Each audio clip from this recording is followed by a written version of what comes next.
Ladies and gentlemen, welcome to the April 25th Planning Board meeting tonight. We're happy to see everybody.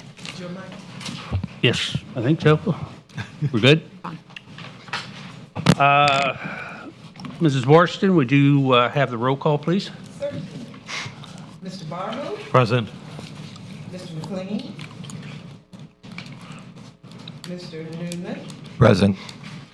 Mr. Robinson? Present. Mr. Surdance? Present. Mr. Weatherholt? Present. And Ms. Washington is present. We'll move now to item 3A to approve the minutes for the March 28th meeting. Mr. Chair, I see some, just some, Speak into the mic, please. I just saw some typographical errors in recording the votes.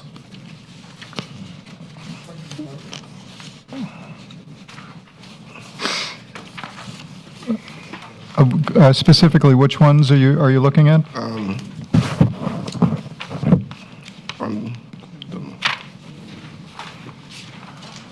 it's number 7. When it says the motion passed 4-0, when there was a no vote, 4-1. 4-1. 4-1. Yeah, that's some typo. There was just some typo. Hello?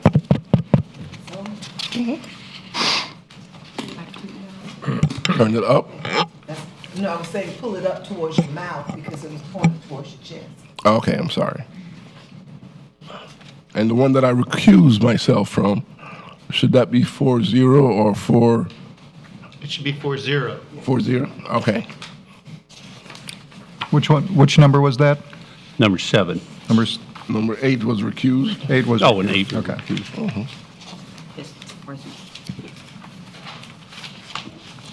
We'll make those corrections. Also on number 11, there was a no vote. Maybe I got carried away that time. Number 11, Number 11. it says 4-0, it should be 4-1.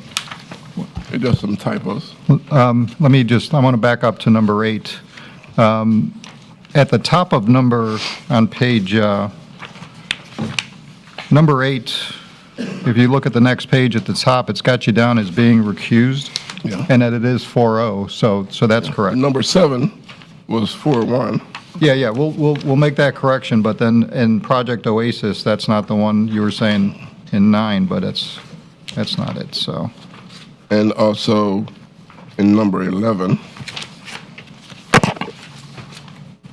Should be 4-1, yes. okay. Thank you, Mr. Chair. Anything else? All corrections? Motion to approve minutes with the proposed corrections. I second. We have a first and a second. All approved, say aye. Aye. Nay. Passed.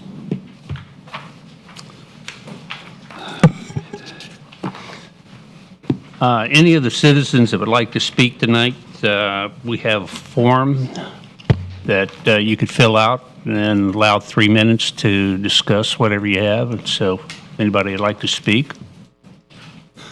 So now we'll go on to item number 4.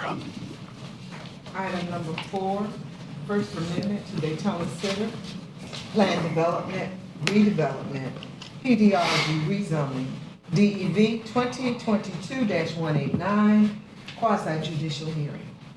Good evening, Deputy Chair, Planner, excuse me, to the city. I hope all of you received the revised staff report. I didn't realize they didn't have the attachments to the original one. So, hopefully you all got it. Thank you. Did everybody receive them? Yes. Okay. This is a request by Robert Merrill, Bob Cole, on behalf of Mr. Andrew Padre, who's the authorized member of the Daytona Center LLC. This is to amend the Daytona Center Plan District Agreement to add property and rezone 7.73 acres of land located at 1008 West International Speedway. From a plan development general to a plan development redevelopment zoning. And also include additional uses and site improvements. This is the Burdines building, Burdines, I'm going back. Burlington. Yeah, in South Florida. This is site location northwest corner of West High Speed and Nova. The aerial view, it's fully developed. The current land use is retail. And this is the current zoning and then proposed zoning. The Daytona Center PD was approved by the City Commission on January 6, 2021 for 18.9 acres at 100 Nova Road to expand permitted uses to include various commercial, institutional, and other non-residential uses. The applicant is requesting approval of First Amendment to expand boundaries by adding the 7.7 acres to the that's as a plan development general to a plan development redevelopment, include all the additional uses inside improvements. The PD plan and project details. This is some of the benefits and the waivers. Parking is to allow for a minimum number of 920 parking spaces that already exist. To support the existing retail on the property.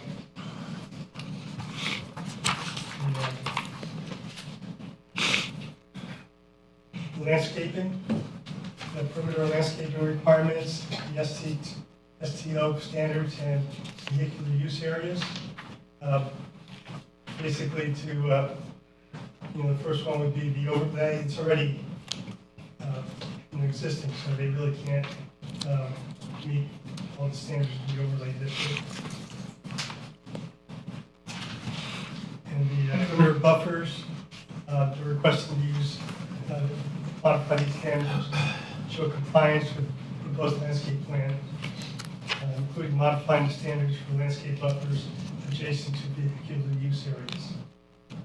And then vehicular use area landscaping, the applicant is requesting that a modification be granted the required number, spacing, configuration, planning within the vehicular use area to allow the existing parking areas to remain in the current condition of the property.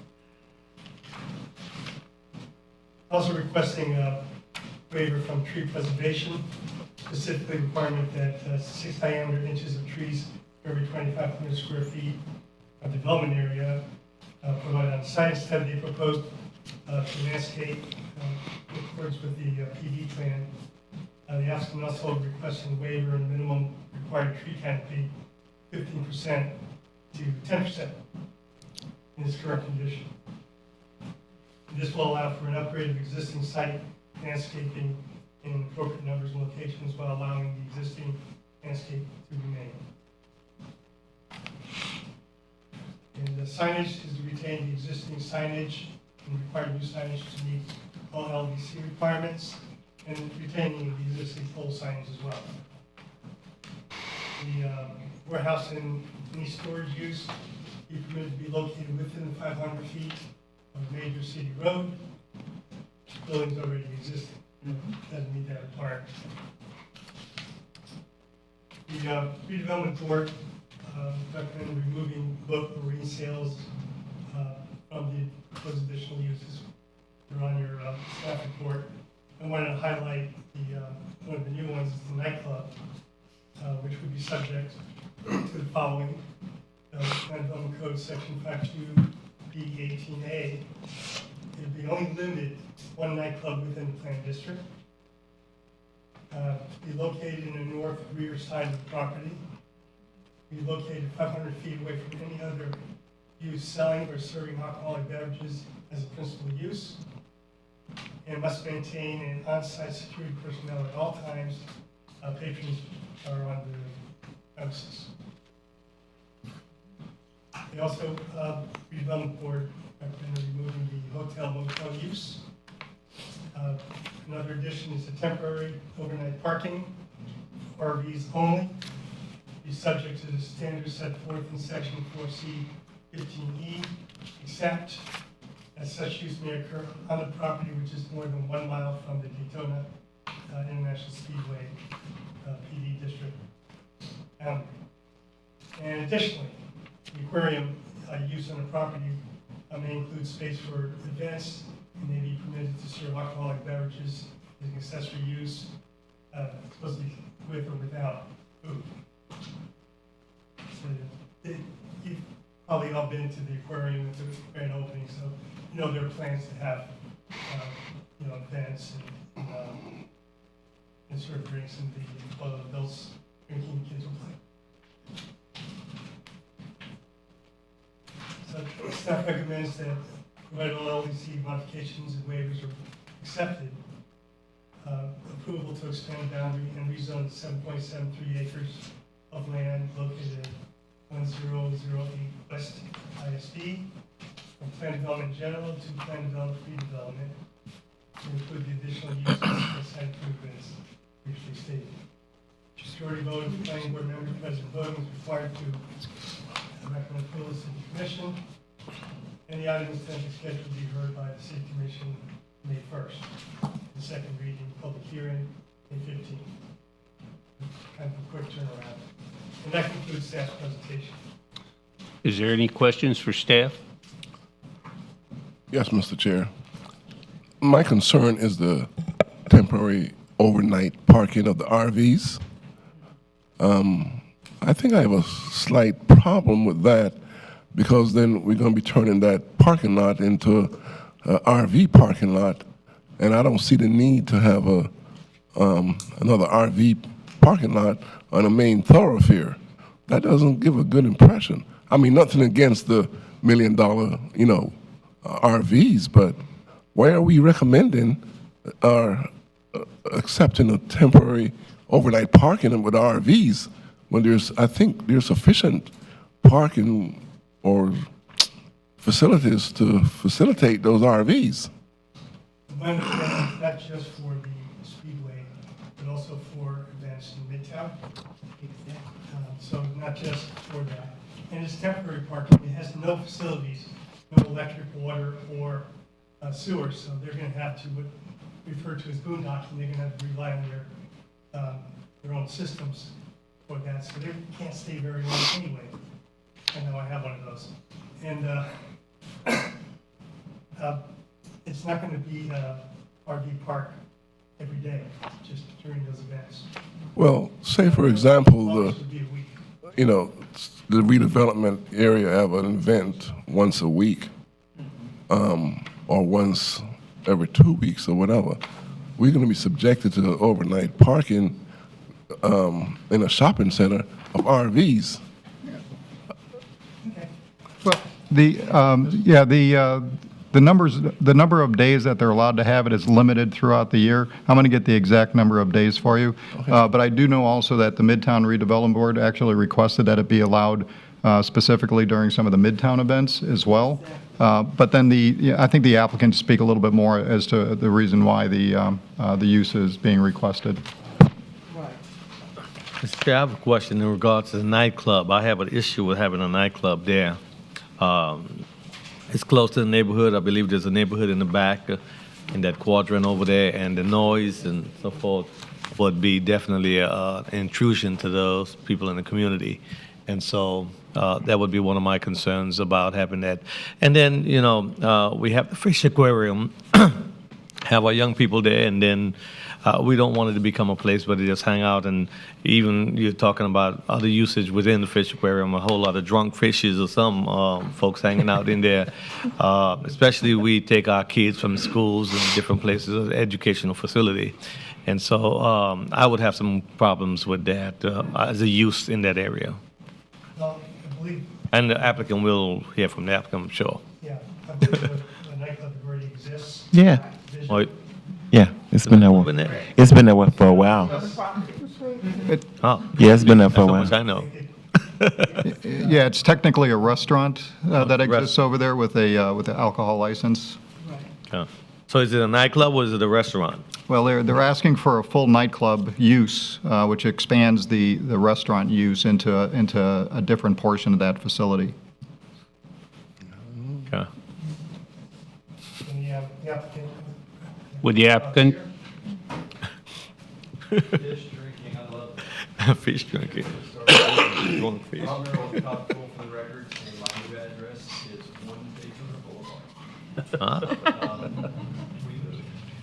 So, at this point, you guys might remember, so first of all, let me start by saying Andrew Codray, who's the applicant here, owned most, or maybe 70% of the shopping center to the north. We did this exact same exercise for him a couple of years ago. He ended up buying the Burlington and the rest of the mall, so we're kind of bringing it back to the same, sort of the same thing we did on the other part of the mall. It comes out of this. It's kind of like the Volusia Square thing we did last year, where we gave them some more uses, and now they have some new things over there at Volusia Square. They did some landscape improvements. They're doing some signage improvements there, and now that seems to be a much more of a thriving mall, because it was, when Home Depot, of course, is still doing well, but when those other places, I think we had, what were the other shopping stores in there? But they were full, and then all of a sudden they were empty. So we gave them some options to do some different things, and now they're coming back to life, which is what we want, right? This is the same kind of thing. To the extent that some of the uses are things that you guys want to talk about, we can. The nightclub use, kind of been there for a while. These guys have, I think, done a pretty good job. We've had meetings with them, and city manager and others, and I think the city generally thinks that this is a good user, and he's doing well. We're trying to bring him in compliance with the zoning code. If you don't like it, it's okay, say that. I should, I think the other things that he's doing are okay. They're things that are hopefully gonna, again, breathe life back into it. He's gonna make improvements to the surroundings with landscaping and improvements to the parking area and things like that. That's kind of the trade-off, He's gonna spend some money, hopefully he's gonna get some tenants. And you'll see more cars parked there. The RV thing, I just want to point out it's the same as the Speedway, and everything that's around the Speedway now is allowed to do, like the mall to do it. Anybody along ISP within a mile of the Speedway can do exactly what we're talking about here with the same rules, but it's limited to 30 days a year, so 30 total days in the whole year. So if Midtown has something and it's a week or it's a weekend or whatever, that counts towards the 30 days. So what he's trying to do is just be able to have, basically if he was a little bit closer to the Speedway, he could do it anyway. Anyway, that's the story on that. What was the other thing? You don't like the drinking in the No, the because drunk I've been in fish. aquariums all over the world, and they almost always have, beer and wine.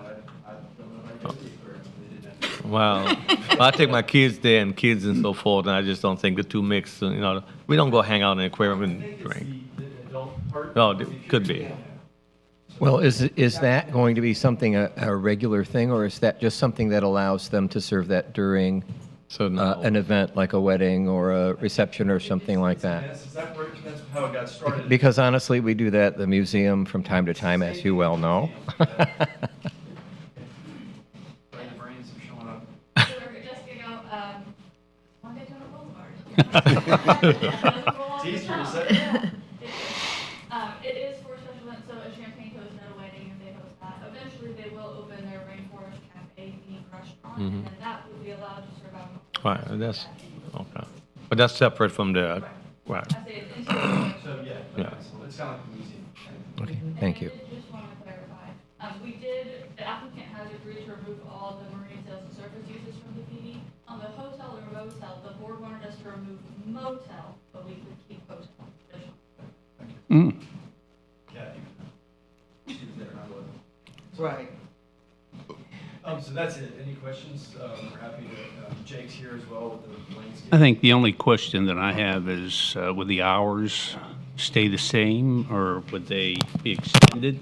I don't think we're changing anything other than the nightclub, I guess. Miss- Clubs have different hours. Mr. Chair, are you referring specifically to the nightclub? To the nightclub? yeah. So there are restrictions in the Code of Ordinances, actually in state statute, on how long they can operate. They're only allowed to operate until midnight unless they're allowed to operate longer than that under local ordinance. We have a local ordinance not in the Land Development Code, it's in the Code of Ordinances, that allows nightclubs, if they're in their proper location, to get extended hours permits, subject to all kinds of requirements, including security cameras, security guards, that kind of thing.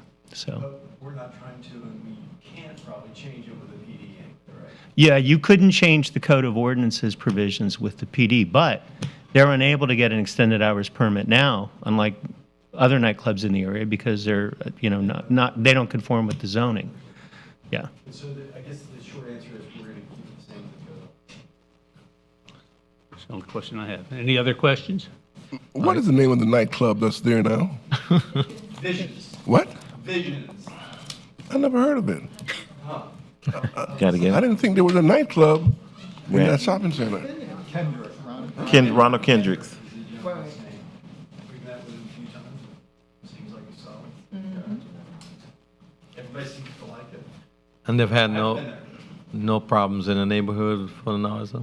I don't know, of any. Again, like I said, we had a meeting with him, and I believe that the police chief today and the manager talked about what they do, and I was kind of just a bystander, because they needed to get the zoning part as part of what we were doing.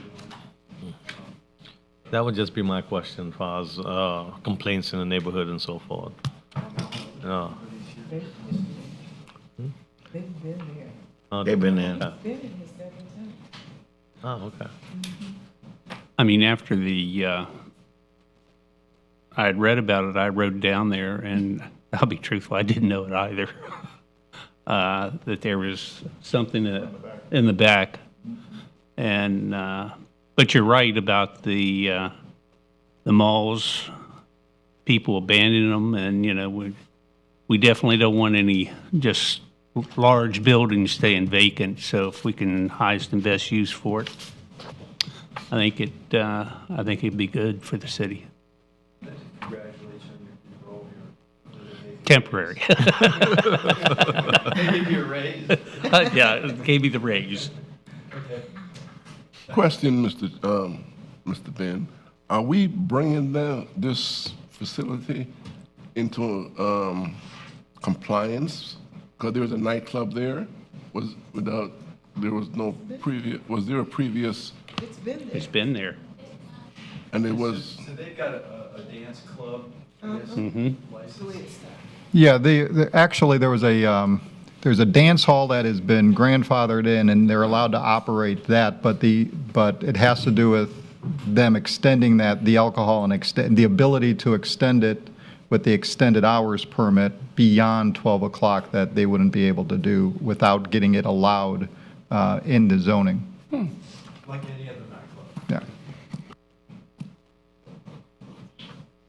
I'll check it out, but I've never heard of it. Yeah, you can go there and eat. VIP, Yeah, you can go there and eat. Yeah. It's I not thought for all us. the pubs was on the beach side. No, Wow. they got a new one on I- Ridgewood too. They got what? A new one on Ridgewood too. They got a new one in Ridgewood? Wow. Yeah.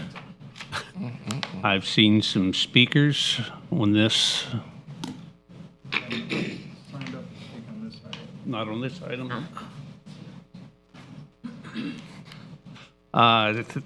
Could I ask for a motion? Oh, no speakers? Okay.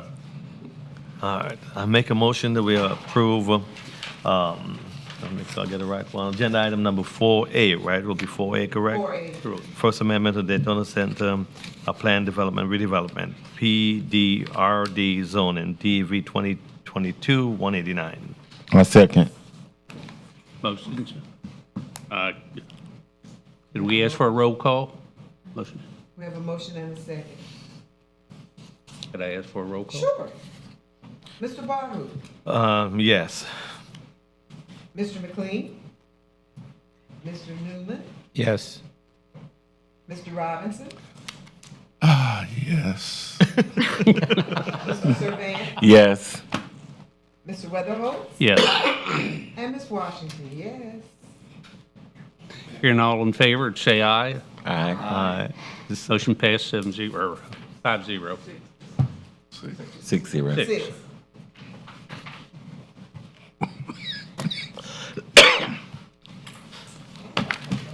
We'll hear item 4B. Item 4B. Plan Development General, PDG, rezoning amendment, DDG 2022-227. First Amendment, West Speedway Town Center, PD. Good evening, planning board members. My name is Paula McClellan from the city. Good to see you all. Good evening. Hopefully we'll keep it short tonight, but we can get out of here. It's time, the sun's still up. Okay, so tonight I'm here to present a request by Rob Merrill, of Cole on behalf of LPGA Ventures Holdings LLC to rezone the property by amending the West Speedway Town Center Plan District PD agreement to become 189 plus or minus acres of land of property by adding 11.4 plus or minus acres of land, and to clarify permitted multifamily development and sign criteria within the PD. The location of this planned development is on International Speedway Boulevard. It is along International Speedway Boulevard at the northwest intersection of West ISB and Grand Champion Boulevard. The aerial view, as you can see, does show that the property is currently vacant and undeveloped.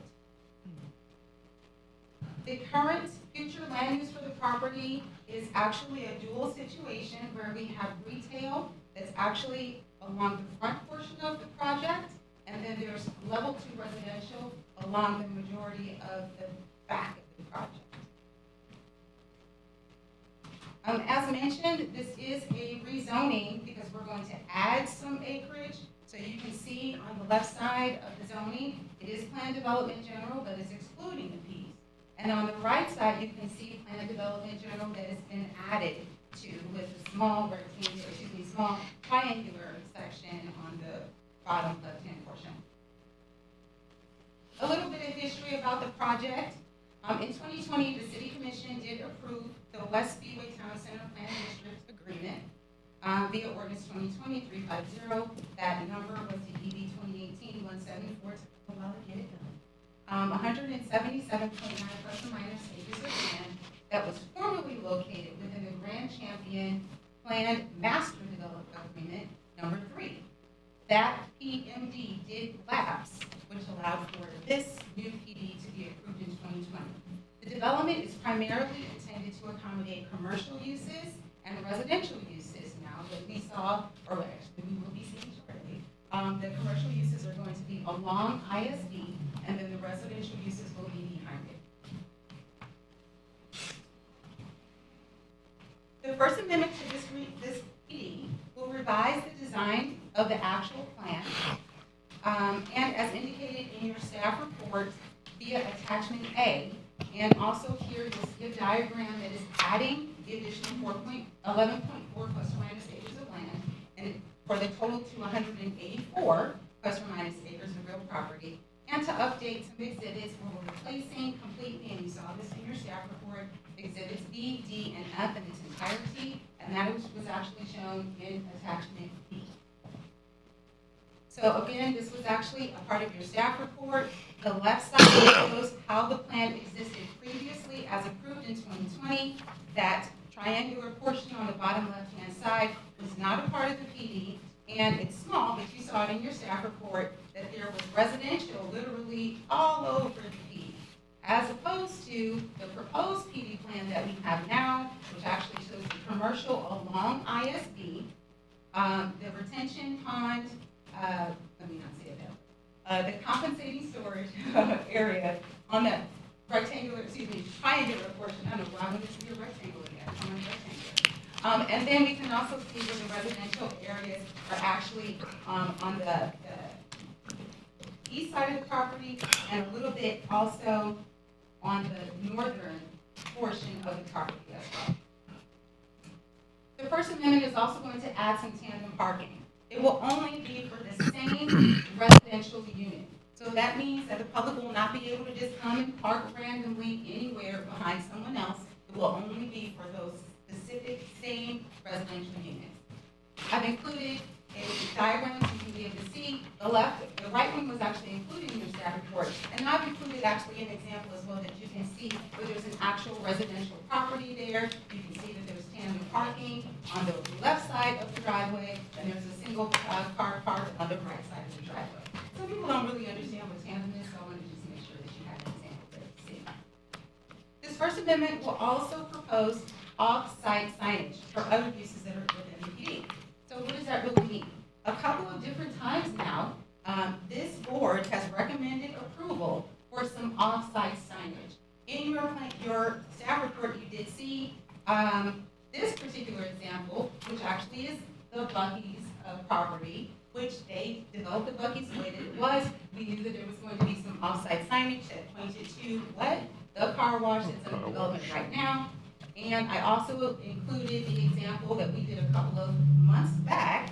I actually brought that to you all, and you recommended approval where we did the Clyde Morris Landing signage that added the ability to have off-site signage. We're not advertising things that aren't a part of the PD. These are things that are actually giving you direction to places inside of the project itself. Additional thing that is going to be added into this particular PD proposed, I should say, is the typical language that we have in all PDs at this point, which is actually allowing the commission to extend deadlines without the need to formally amend the entire agreement. Every time that we bring one here, the language is there. This one didn't have it at that time, so we're adding it in, or I should say, the applicant is proposing to add it in now. Now, provided that the proposed PD modifications and revisions are accepted, staff does recommend approval of the First Amendment to the West Speedway Town Center PD to become 189 plus or minus acres of property by adding 11.4 acres of land, remember that small triangular portion on the left, to clarify permitted family, multifamily development and sign criteria within the PD. The majority of the planning board members present and voting is required to recommend approval to the City Commission. The item is tentatively scheduled to be heard by the City Commission for first reading on June 5th, 2024, and the second reading, which will be a public hearing, on June 19th, 2024. This concludes staff's report, and we do have the opportunity to answer questions you may have. Is there any questions for staff? The applicant?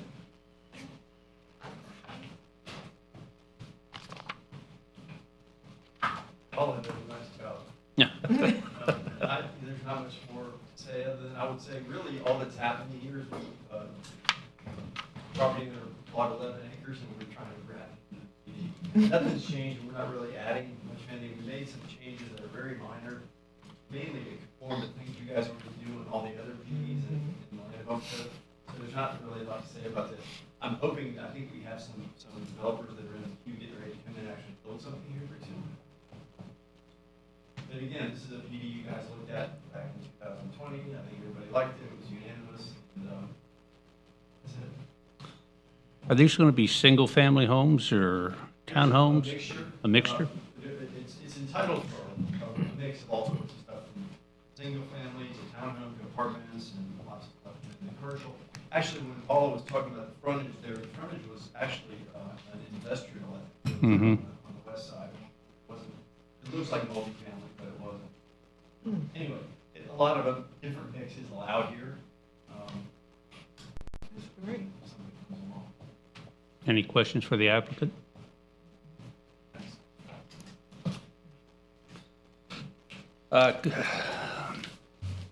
Let me see, there's no speakers for this?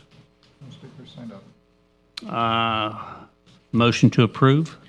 I make a Or motion. could I hear a motion? Yeah, I make a motion we approve item 4B, Plan Development General, PDG, rezoning amendment DV 2022-227. Second. I have a second. All in favor, say aye. Aye. All opposed? Motion passes 6-0.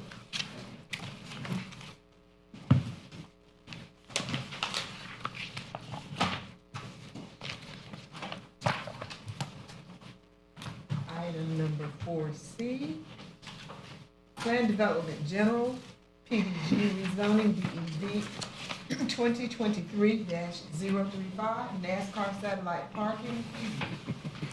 Hang on, before Dana Lee gets up and starts speaking, I'd introduce you guys to a new senior planner that we have with the city of Daytona Beach. Her name is Dana Lee Pettick.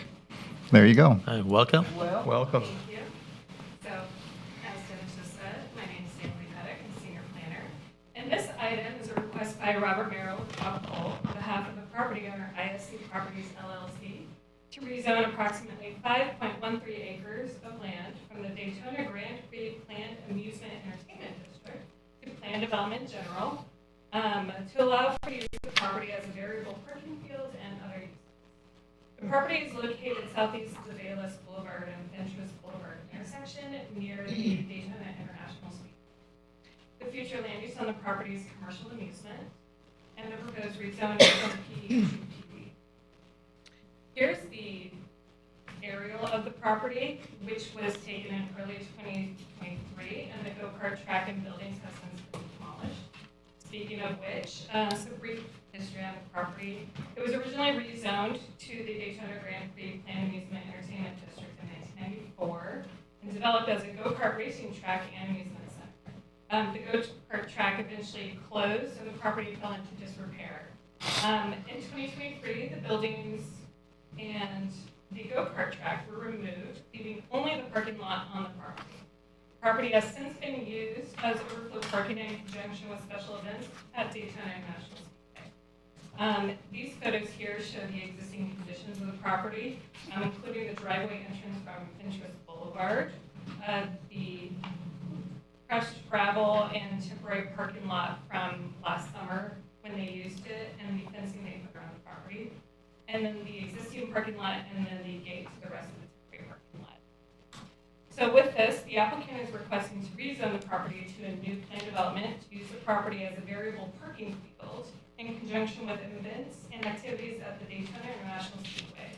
This rezone also includes the ability to develop with other commercial, industrial, and temporary uses, and an option to develop with the T4 Tourist Office Retail Zoning Classification under the requirements of the Land Development Code instead of with the PD agreement.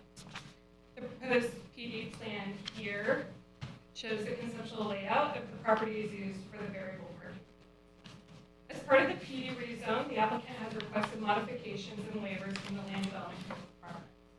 First, the applicant has requested a waiver from the limitation on the number of days per calendar year overnight parking of recreational vehicles may occur. The property currently meets the LDC requirements to allow this temporary RV parking use, as it is located within 1 mile of the Daytona International Speedway, and it is not located adjacent to residential property. With this waiver request, the cap of 30 calendar days per year would be removed, and the RV parking would be allowed in 21-day increments, continuous periods, with a break of 7 days between these periods. Since the planning board agenda was published, the applicant has proposed language be added to the PD agreement to allow, at the city manager's sole discretion, the 7-day break be waived 1 time per calendar year, and the RV parking be allowed for a one-time 40-day continuous use period in a year. The other waiver requests include removing the dimension and design standards of parking lots and the vehicular use area landscaping requirements to allow flexibility with the variable parking fields configuration. The applicant has also requested a waiver from the perimeter landscape requirements and proposes to leave the existing buffers in place and supplement with additional palm trees. The applicant also requests the ability to remove specimen trees, which would otherwise be required to be preserved, and provide mitigation through other means instead. As part of the PD agreement, the applicant has provided an existing landscape inventory shown here, because the buffers will be left in place. And these are photos showing the buffers as they exist as of yesterday. So this is the existing buffer conditions along Bayless Boulevard and the existing buffer on Finchers Boulevard, which they will supplement with additional palm trees to provide additional screening of the parking fields from the hotel across the street. The final waiver request is to allow additional temporary signage for the variable parking field use.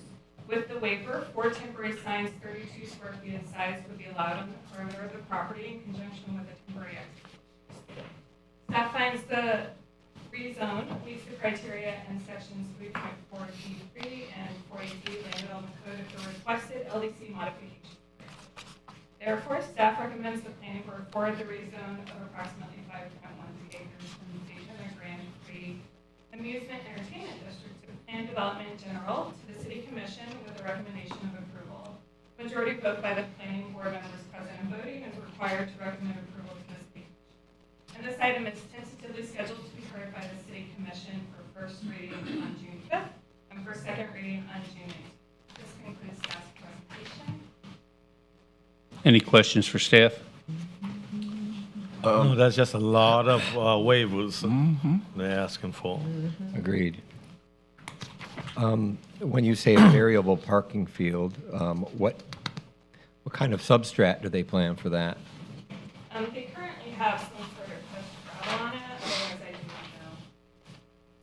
not know. Yeah, I can have the applicant speak on that, but yeah, it's a crushed gravel that they have out there. And the variable parking field would allow them to park in different configurations instead of strictly to follow a pattern that you might see in a standard parking lot. Right. Yeah, this is what they currently have, crushed gravel with the What is the, Mr. Chair?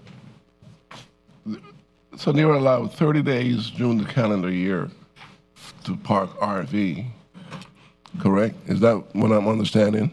Yeah, the code currently caps the number of days you can have the temporary RV parking to 30 days within one calendar year. And the applicant is asking for, To remove that cap and allow it in 21-day periods with a 7-day break in between, with no limitation on the number of days. so we could generally then have another RV park back there. That's what the That is applicant. why we've worked with the applicant to put in a break in between those periods, so it doesn't become like a continuous RV parking situation year-round. It's just those 21-day periods with a 7-day break, with the allowance of one waiver from the city manager per year. Otherwise, we have the same concerns that it would turn into an RV park, and we wanted to make sure that there was the relief there to keep it temporary. No, there were a few empty lots along ISB, and if we could entertain all those owners coming in and asking for the same thing as this developer, as this owner, then we would turn ISB into an RV parking lot. And I thought we got away from that kind of configuration many, many years ago when we had vendors all along ISB. So how is that going to be an attractive? I don't get it. I don't see. Yeah, I'll jump in here. Well, one of the things that we looked at was the location. We're not on ISB. This is a location that's adjacent to. I'm sorry. Yeah, Yeah, it's adjacent to some industrial uses there off of Bayless, so that you do have the industrial uses across the street. There is a strong buffer that currently exists over there. On the other side, you have the hotel. There's a recent hotel that was built there a couple of years ago, and you've got a buffer over there, and they're going to be providing additional landscaping, additional buffer at that location as well. So it's not on ISB. It's not visible from ISB, so you don't see it from ISB. One of the reasons, and the applicant probably speak more on this, but I know that the Speedway wants to activate their property. They want to try to activate it 365 days a year. They want to have activities out there all the time. And this was one of the ways that they can help support some of those activities that they have out there at the Speedway. But I'll let the applicant speak a little bit more about that. Well, maybe we should ask to eliminate the 30 days completely instead of having each person come in, just to be fair to everybody. You mean in a land development code? Yeah, To maybe make we that oughta- change? Because all these waivers is, why have the rules if we're going to be waiving, why not just make it, a standard thing? Well, I'll let Rob speak to that. Nice job. Is this your first?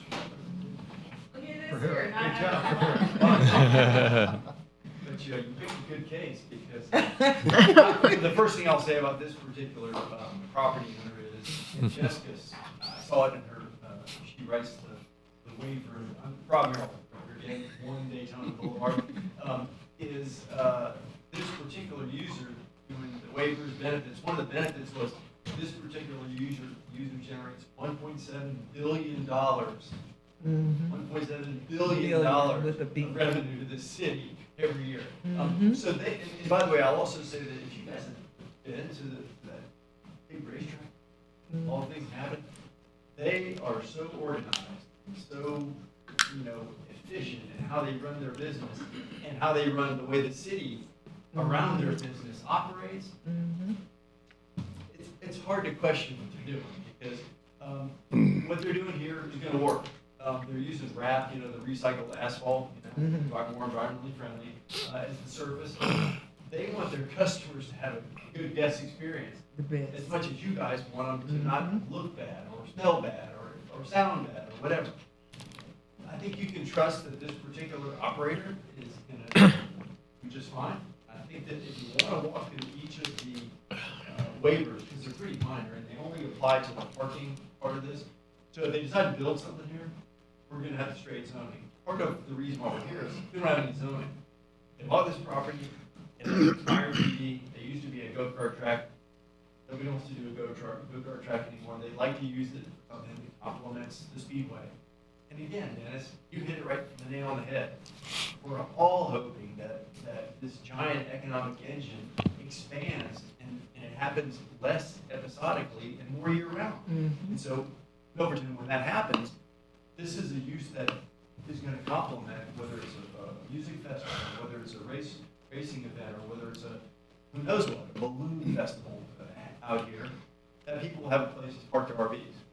And I think that these folks know how to manage people in RVs right across the street from the track. So I'm hoping that's satisfactory. Yeah, I think the other things that were on the list, if you were worried about, we can go through each one of them and talk about the rationale, but they all make sense. So for instance, the tree part of it. There's a couple trees right in the middle where the parking is.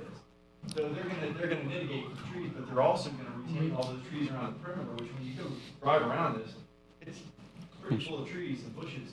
So it's well buffered. And again, so the normal manicured planted buffer that you require, if this was a green field, we're wavering from because it's already got a jungle around it. So we get so hung up on waivers, but when we peel them apart and look at what they're really all about, not really that big a deal. Just Oh, your thought, okay. Well, my thought is there's still a lot of waivers. And then to have take a 30-day per calendar year that we have in place, and now we're saying it's every 21 days, so times 21 times 12, and you figure out how much that is, and then you're saying you take one out of 7 days and make that a whole month. It can definitely be an RV park. We have one out there just past the coming into Daytona. Yeah. We have a big park out there. One behind Using the it for parking is not a problem. What event the Speedway is going to have that's going to last 21 days? Those are some of the things at one single time. They have events that come and goes, and I understand that. I just think it's too long. That's just my opinion. It's just too long to have an RV park. And then folks that come into the Homewood 2 Suite Hotel that's across the street. That kills the business because I'm coming out and folks are in their RVs. I wouldn't want to stay there. So that's, again, just me. And you have off-street parking and loading, applicant a waiver for that. When you have a whole parking lot, why can't they pull in the parking lot and unload and load? So that is So- a code provision that normally applies to a business. Right now, we're not operating a business that needs a loading zone, Tony. That's the reason why that's a waiver. It's only a waiver for this very specific use that's complementary. Okay. And I've driven around there. I understand exactly where it's at. I've seen, yeah, there's some commercial buildings in the back, but there's a restaurant in the front and some, right. Yeah, all right. Thank you. One of the biggest issues here, it's not, they don't have permanent facilities. So again, they'll just be using their tanks and generators in this. So it's really not going to be a permanent trailer park. Mr. Chair? It's temporary. And, you know, I rode Temporary around it subjective. myself. Temporary is subjective because you've taken away the limit. So when you say temporary, all you've done and take away the limit, it's no longer temporary. It becomes a permanent status. There's a RV park right behind the airport. There's another one off of International. Tomoka Park Boulevard. There's another RV park down ISB. So there's several different RV parks. So what this applicant, for me, is looking for is a RV park next to the ISB behind the IS, off of ISB in the back. Instead of asking for the waivers, we should become equitable and give that option to every other business along ISB and not just granting waivers to this particular individual to give him a leg up on the competition. This is not a fair request. If he wants unlimited RV parking, then that's what he ought to request. You're asking for unlimited RV overnight parking for the entire year. That is not, I don't think that's going to fit into the $1.7 billion contribution. And I'm not knocking the engine. What I'm saying to you is I don't see where it is equitable to all the other vendors along there to have one special individual with an RV park when nobody else has, and that's what he's asking for, an RV park. So instead of having the waivers, you should just come in and says, I want to make an RV park inside there, and not make it temporary. Because when the races or events are happening along that area, there are several different temporary RVs parked along Fentress, Bayless, Boulevard, several different ones, and that's temporary. But what he's asking for is unlimited. I can't do that. So let me try to address what you're saying, Elmer. First of all, let me say that there's a whole set of rules for RV parks, and those folks that have them, they're living by those. And then there's a whole set of rules for temporary RV parking. Okay, we're not changing any of those rules other than the duration, but we're keeping the breaks in between so nobody can even think that they might look like an RV park. So there's going to be breaks. Got to be breaks in between. We're not having the facilities like they do. The rules for those RV parks are totally different. We have a whole set of rules. We're going to abide by them. There's a checklist. If you want Jessica to read it, she can, but there's a whole set of rules. This isn't on ISB, first of all. It's I know where it is. the industrial area behind it. Half a block. And the reason, again, as Dennis said, for longer time, and if you want to change the code, that's fine too. but we want to have more events there. We all do. And to accommodate them, we just need some more time. And so that's what we're asking for here. So not changing the rules as to how it operates. It's not going to become an RV park. It can, by definition. When you read through the rule book about temporary RVs, it's completely different than the rule book on RV parks. And I understand that, but then let's make it, if he wants a temporary RV park, if he wants a temporary RV, Park. You want temporary RV parking. if he wants temporary RV parking, let's play by the rules, right? And don't ask for unlimited, nobody else is asking for an unlimited, nights 30 days for the year. all during the year. Let's play by the rules. Yeah, so, go ahead, Jess. For the record, again, just have 1 day from the boulevard. I want to point out, it's not unlimited, that 21 days is a continuous period. The PD agreement ties it to the activity periods designated by the Speedway. But first, the Speedway can do this now on their main thing. They can have an unlimited Yeah, amount. keep it on the main side. And so, it's the same operator, same. But the PD outlines the process is every year the Speedway submits to the city and the city manager approves it, a list of authorized events. It's Speed Weeks, Rolex, it's 500, it's Rockville. When you get into specifically the Speed Weeks, Rolex, going into the 500, that's when it could extend beyond 20. But it's going to be within those scheduled events. It's not, this is a revenue source for NASCAR year-round having an RV park. It is associated with events at the Speedway, based on that approved list. And if it's not in a time frame that's in that approved list, the PD says we have to come back to city staff and get approval for any other, which they've had approval for this site through the city commission for the year. That is.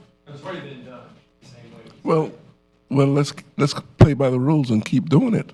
I don't see why we should grant them an unlimited amount of nights. The reason why it's not unlimited is because what she just said. It's all prescribed by the mayor every year on Right. what the events are. What the It's events limited. are. It is Yeah. absolutely limited. It's not unlimited. Let It's the opposite. so let them do what everybody else does. Come back and ask for a permit. I'm not going to repeat myself. I've said it 3 times. Can I ask a question? This is RV parking. Are people living in those RVs, or are they simply parking them there? When somebody's in a recreational vehicle, they're sleeping, right? And you do it, like I said. Well, we have in our code, in the city, for example, an RV can park, but you can't live in it. You know what I'm saying? So is this parking or is it a park? And if it is a park, what are the facilities for emptying sewage, taking on water, those sort of living things that RVs need if you're living in one? Yeah, Dennis, if you want to go through the rule book on that. Well, and I can, but yes, they can stay there. I don't know if you'd call it living there. It's because it is that short duration, but they are staying there in the RV. There are no facilities over there for them to dump out waste, so that all has to be they hold and they have to keep it in their vehicle in their storage. Water gets stored, and they're using the stored water on their vehicles, and the power comes from each vehicle. So that's where that's where it makes it a little bit different. In RV park, they're connecting to the water, they're connecting to sewer, they're connecting. That's what to I was electric. trying to sort out, is what. And that's a kind of a living atmosphere, where this is a little bit different in. To allow the kind of the expansion of the ability to for people to come in for these events, gives them a place to stay, because we don't always have enough hotel rooms to be able to accommodate all the people coming to the area. So this is another option for people who want to come over here and stay in the area with these parks. And that's why the code was put in place to begin with this temporary RV, to allow that extra opportunity for people to be able to stay in the area instead of sending them out to different cities locally. So we keep them right here in Daytona Beach. Okay, thank you. I just wanted that clarified. Any more questions for the applicant? I don't have a question, but I'd just like to say, take into consideration with Daytona One, considering more events, that's more income for the city. And that's a big piece. I understand your questions, but the parking we're talking about for individuals that would be coming in for those activities. I just wanted clarified what parking as opposed to a park was. That's all. Thank you. We have one speaker, John. Oh my gosh.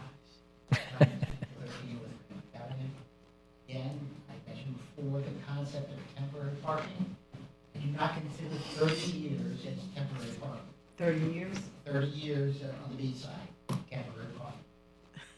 30 years, temporary sign, 35 years actually, temporary sign. We had a problem with Main Street, the stores being closed, so they require them to be open 256 days a year. This project, 21 times 12, is 252. If Main Street year-round is 256, 252 comes really close to being year-round.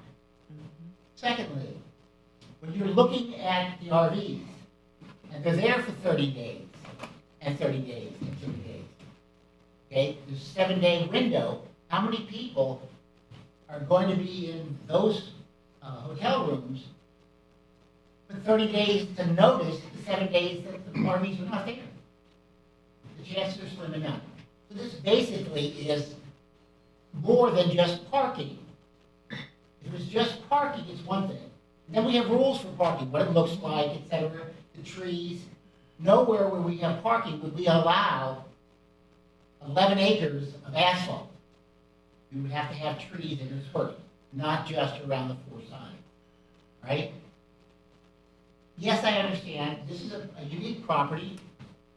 We absolutely want them to have the highest and best use of all of their property. There's no sense of them leaving them empty. But to say that because you're the big dog in town, you get all the waivers. You don't have to do what everybody else does, which is what it's sounding like, all right? I understand two people on the guys are saying that they have to match what everybody else is matching. Well, I understand that completely. So where are we at this, all right? They're there for 21 days. And any other RV park, and by the way, there are two more coming down the pike, you know that. Mm-hmm. One in I-4 and ISB, doubled in size since they applied. And then the county on Monday is really close to okaying a motocross near the landfill with RV parking. So there's plenty of RV parking. And they had RV parking where the Amazon is located. So they're just moving their RV parking from one side of the speedway to the other side. All right? So they're taking down the trees. You're going to have a problem with Ken Strickland on trees. All right? Palms are not trees. Palms are grasses. So we need the foliage. So if any of these are historic palms or historic trees, you're going to have an issue. So I would approve this, but I would look at it very carefully. Thank you. Thank you.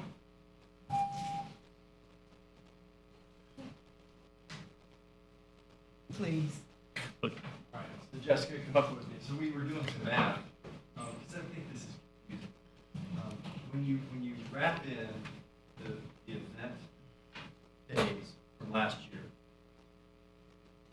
I don't think that what John just said is even close to that, in terms of 200 something. Here's why. For the record again, just one different board.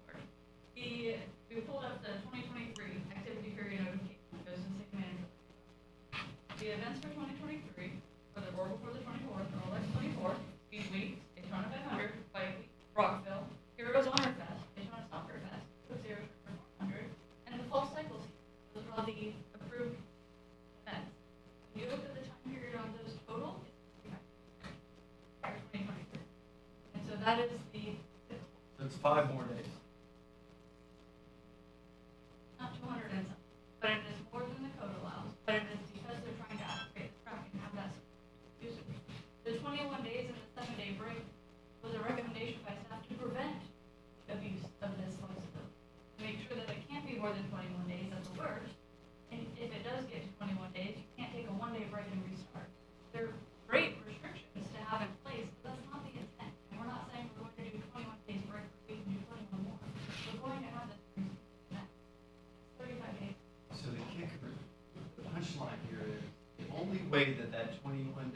7 days.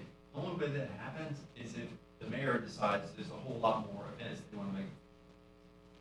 So it's going to happen and we'll apply it. They also can use all of it. It's just the math is not what John's saying. I kind of misunderstood myself. But once you lay out the actual event times, it's 5 more days. I wish it was more. I wish that the events that the mayor claims are going to be more. Soccer, maybe football, too. Jaguar, whatever. I think this is, should do about that. Mr. Chair, I just want to make a comment.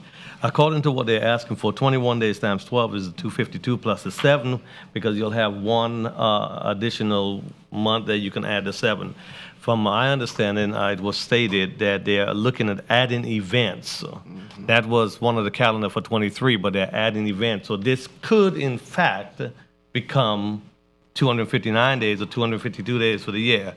I'm not saying it's there yet, but if you take those restrictions off and you give them full use of that without coming back and forth, then as Mr. Robinson said, you know, we need to do it for everybody.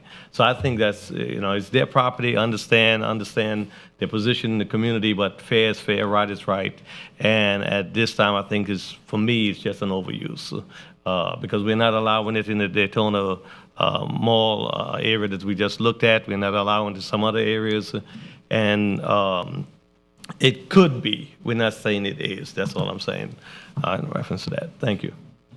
I know myself, when they redid the Speedway, I was in a meeting and they did say that they wanted to, it would be if they could, to use the Speedway for every week of the year.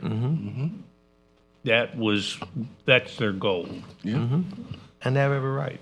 And, yeah, and they have every right to do that. And I think that if that comes about, there will definitely be a change in, you know, the way trailers and RVs are parked.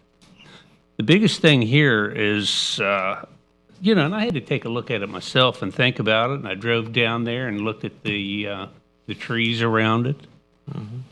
And I definitely agree, palm trees aren't trees.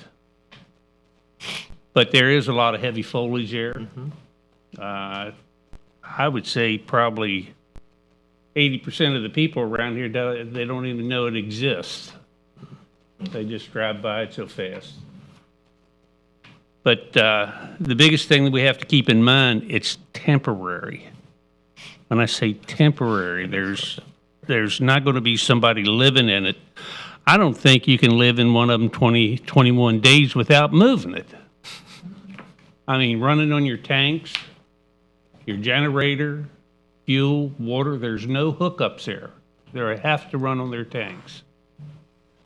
And so somebody that's going to be there for 21 days, I think that's a stretch. I know it's getting to be, we don't want it to look like trailers coming down ISB. But I think with this use, I think it's something that the Speedway, since they are, let's face it, they are Daytona Beach. And I think it could be used. I also think it could be abused. And I think that it should be monitored. And leave it at that. Is there any more comments? Mr. Chair, it seems to me that, and I'm not disputing the $1.7 billion that they bring to the state and the other financial effects, and they're a very big player. What I'm looking at is the equity and the fairness to everybody else along ISB. And if we're going to waive our rules just because they're the big dogs, then what about the little guys along the road who has a small property who wants to have the same benefits that they do? The rules says 30 days. Okay, if you want to be beyond that, then let's change the rules. And we have had several discussions about waivers. Okay, and what is temporary? Temporary, when you become more than 30 days or more than what the rule says, it's no longer temporary. It becomes a permanent status. So let's grant the permanent status to everyone else and says you can have RV parking all year long as long as the ISB, as long as the Speedway is having events. Let's make it general for everybody else. This is like, oh yeah, I am the big dog, so I want to make it, I want to eliminate all the rules and just make it special for me. I disagree with that. There is no equity in this proposal. There is no fairness for all the other folks. And what they're asking for is not something temporary.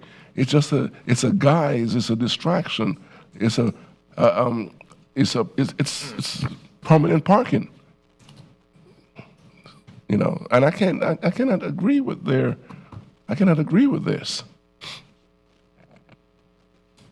I don't see it like that, because how many other people on International Speedway have that much territory? And in order to benefit from having the territory, you've got to have events. Let's look at the entire picture. And if some events last 7 days, then that'll be it. Each event is going to be planned differently or requires a different time for them being there. I disagree with you totally. That's fine.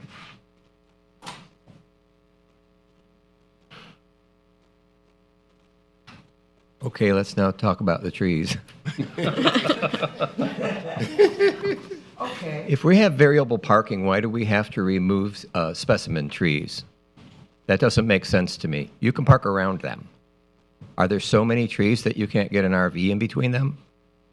This doesn't make any sense to me. And I have a real objection to removing specimen trees, unless they're exotics, and then you can go right ahead. Jake Steer, 300 Interchange Boulevard, the Cone Associates.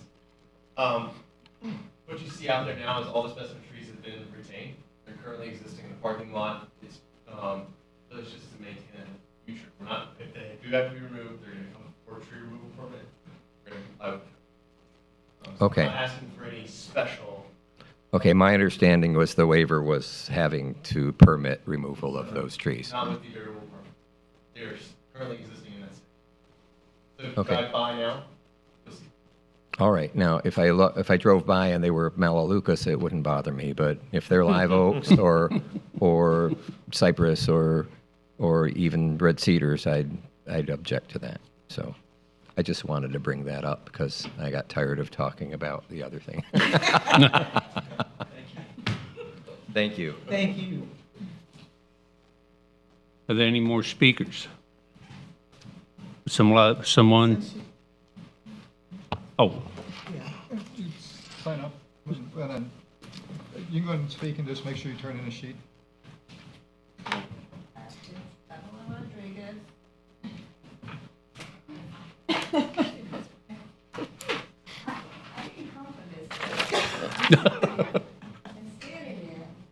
And I know that area, I've been there, that's where Checkers is. Mm-hmm. Okay, I go there's a new, fairly new hotel there. Mhm. There's the restaurant. You're talking about motor things with generators, with that loud noise generator? Because that's the only way they can function, right? All of these vehicles with these loud noise. Yes, the Speedway has it right in front. It's buffered by ISD. There's nothing around it. You have the one over there, you say, on 92 past Tomoka Farms. There's barely nothing around there. You have a hotel. I wouldn't stay out with all that noise, even if I'm going to Checkers or the Rabbits. And you hear this loud, all this, that's all I want. Thank you. anyone else? Someone like to make a motion? I make a motion, we approve item number 4C, NASCAR Speedway Park PDG DEV 2023-035. Second. We have a motion. We have a second. Second. Let's have a voice count on this. Okay, just give me a minute. Okay, Mr. Barhu, No. Mr. McLean, Mr. Newman, No. Mr. Robinson, No. Mr. Servance, No. Mr. Weatherholt, Yes. and Ms. Washington, yes. I thought I was gonna have to stand alone on this. The motion does not pass. 4-2. May I suggest something that Yes, sir. that maybe you could renegotiate and reevaluate with the client? Would you Our- speak up? We can't hear you. Maybe you can renegotiate and reevaluate our objections and maybe see how we can address the needs of the property owner and the city. Can I suggest something? Yes, go ahead. So I should have made this clearer, but you guys, let's say you were the final decider on this. You're essentially leaving it with no zoning. We're in zoning limbo right now. Much better, in my opinion, action on your part, assuming, let's say, you were deciding this, but making a recommendation, is to say, here's your zoning that we would give you, because you gotta give them something, right? You can't leave them in limbo, and that's the action that you're taking tonight. I would say, here are the things that we would approve, and if it's a different schedule or something, Tony, that you want done differently in the waivers, because when you dissect the waivers, tell me what you want different from that. That's the emotion that I would make. We'd approve it, but you gotta do this, this, and this, because we gotta get some zoning on this piece of property. You know, I think right now you can change what you just did. And, by doing that, I think by reconsidering it, but I think, Milverton, going the way of what you're talking about gets us to a place where we know what you would say yes to allow this property to have zoning. If you think it should have zoning that operates differently, tell us exactly how. What it is. Mr. Merrill's correct. The city would have an obligation to rezone the property to some zoning district that gives the property owner some uses of the property. Rather than get into Robert's rules and the complication of whether you can reconsider your motion, I would tell you that everybody's still here. If somebody wants to make a motion to approve with conditions, that motion can be heard and considered, along the lines that Mr. Merrill was suggesting. Is it possible for the applicant to go back and look at this again and come back with a different type of proposal based on the conversation, the comments have been made? I mean, I have no problem. It's a piece of property, it needs to be used. I don't have any problem with that. It's just the condition of certain things. And you've heard our concerns. Wouldn't that be on the applicant part to go and do that and then come back and present it again? Well, the applicant could do that, but the applicant's not required to do that. Okay. And There's not much to really change. I mean, so the things that you guys have talked about are how many days? Right. Right? You got the tree thing worked out. So, I don't know, it sounds like Jamie was okay with that, but, so this is about the time for the RV park. If you want to say, here's the amount of days that we're okay with, that kind of settles the whole thing, it seems like to me. Mr. Chair, I have a question. Is it possible for me to change my motion to yes? all right, so I'm going to answer that question. Okay. You've taken a vote, and the vote is recorded. There's nothing in the Land Development Code that says this board actually follows Robert's rules, but it's been the city's practice that we do so when considering this kind of item. So, under Robert's rules, In order for that vote to be reconsidered, somebody on the winning side would need to move for reconsideration. Anybody can second it. The majority of the board would then need to vote to reconsider, and that would basically rescind the vote. Now, if that motion were made right now when everybody is still here and nobody's left, you could proceed here and now to move something differently, right? If you were to wait 10 minutes or 20 minutes, we would have to wait until the next meeting to, to then have a hearing on the item. So are you wanting to make a motion to reconsider? I want to make a motion to reconsider. Okay. And is there a second on that? Mr. Ben, according to Robert's rules, shouldn't there be some discussions prior for him to submit his motion so we can discuss it before we put it to a vote? Well, any member can move the question at that point. It hasn't been the city's practice to do the discussion, but there is a motion on the floor. You all can discuss whether you want to reconsider or If I not. move the question for discussion, Moving the question means you're moving the item to be voted on. But you have a motion on the floor. I mean, it would be normal to discuss it at this point. I think that, if we could work out temporary, the days that the vehicles are there. I think that the problem is the misconception that they're going to be there all the time. Say like let's just take, for instance, they have an event, it's going to be there a week. And they want to utilize that for RVs. Remember, they have no facilities there. There's no water, sewer, electricity hookups or anything. So they're on their own power. And for the week, the vehicles are there. Now, the way that I understand that they could stay there for 21 days. But how do you think that they would? I mean, the biggest thing with the Speedway is they want to have as many events as they can. There's no doubt about that. When this comes about, I think that this would be subject to change then. For Mr. Robinson's view is, why not let everybody, why not let, the mom and pop have parking at their place? Well, first of all, they probably don't have enough room. But second, they probably could. It could be allowed in the future. But that's not what they're asking for now. Yeah. Mr. Chair, if I may ask our attorney a question.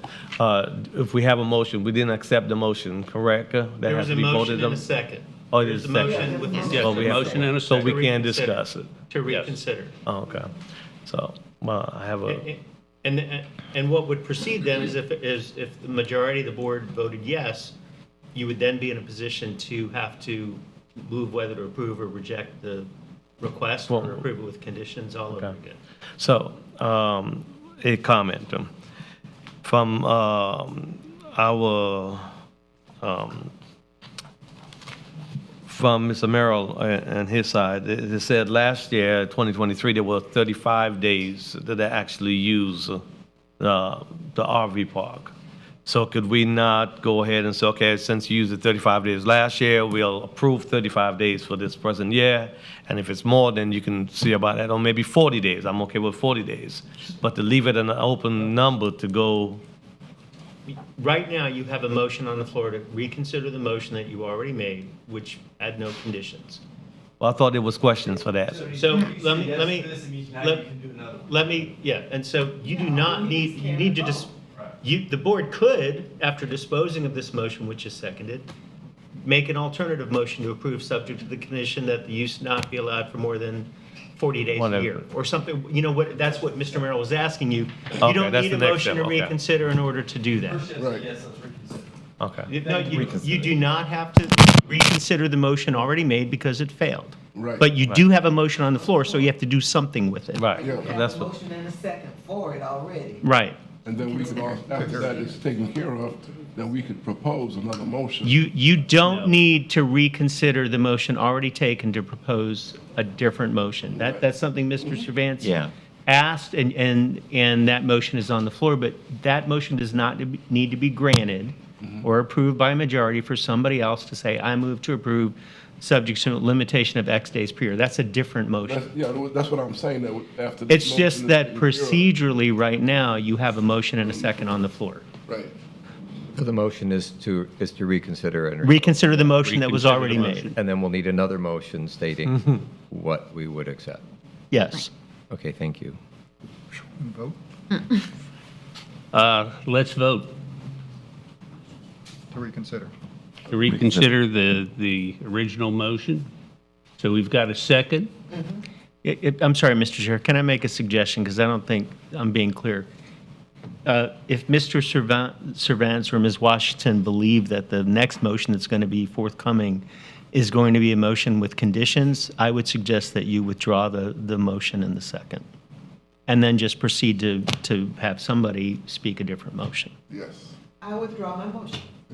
So Ms. Washington withdraws her second. Do you withdraw your motion? I withdraw my motion. Okay, now, it is completely open if anybody wants to move to approve with conditions.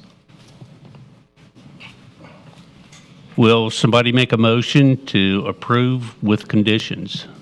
all right. You're gonna save the trees.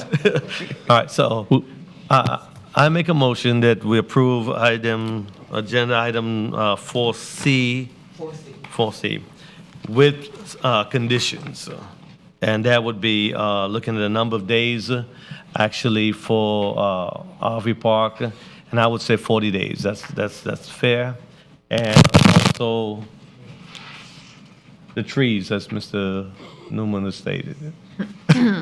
So I want to help you have this motion Okay, be yes. clear. So the motion would be that 40 days for the it would year. be 40 days per calendar year. Right. It wouldn't exceed that. Correct. Okay.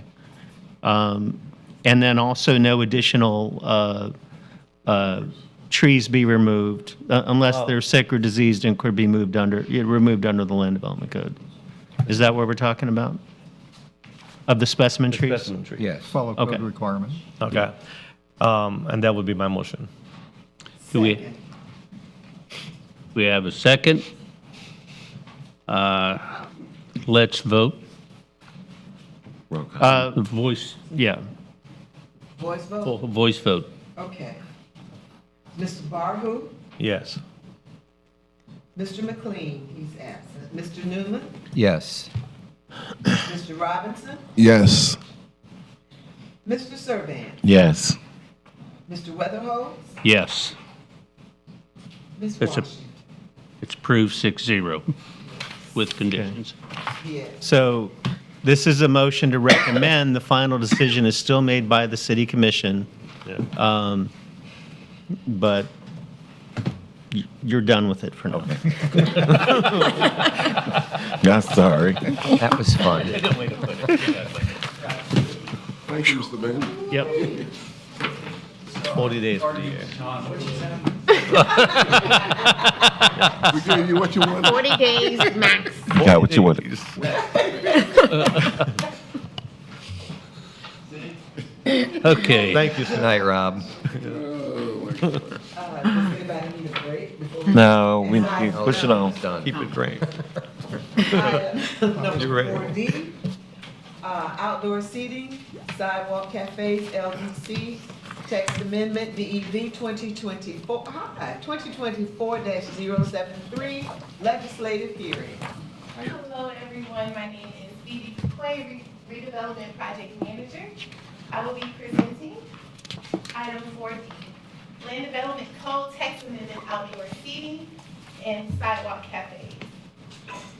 A request by the Redevelopment, Growth Management, and Planning Department to amend the Land Development Code, Article 5, Use Standards, Section 5.3, Accessory Use and Structures, and Article 6, Development Standards, Section 6.3, Mobility, Access, to amend standards and conditions for outdoor seating areas at eating and drinking establishments, and their use of public sidewalk spaces.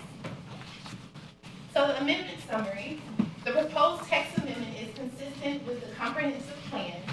Goal 3, with the economic element of comprehensive plan, includes the enhancement and/or condition of additional assets to improve the overall quality of life, including sports facilities and events, entertainment, recreational, and cultural choices, particularly related to the areas of history, culture, food, and music.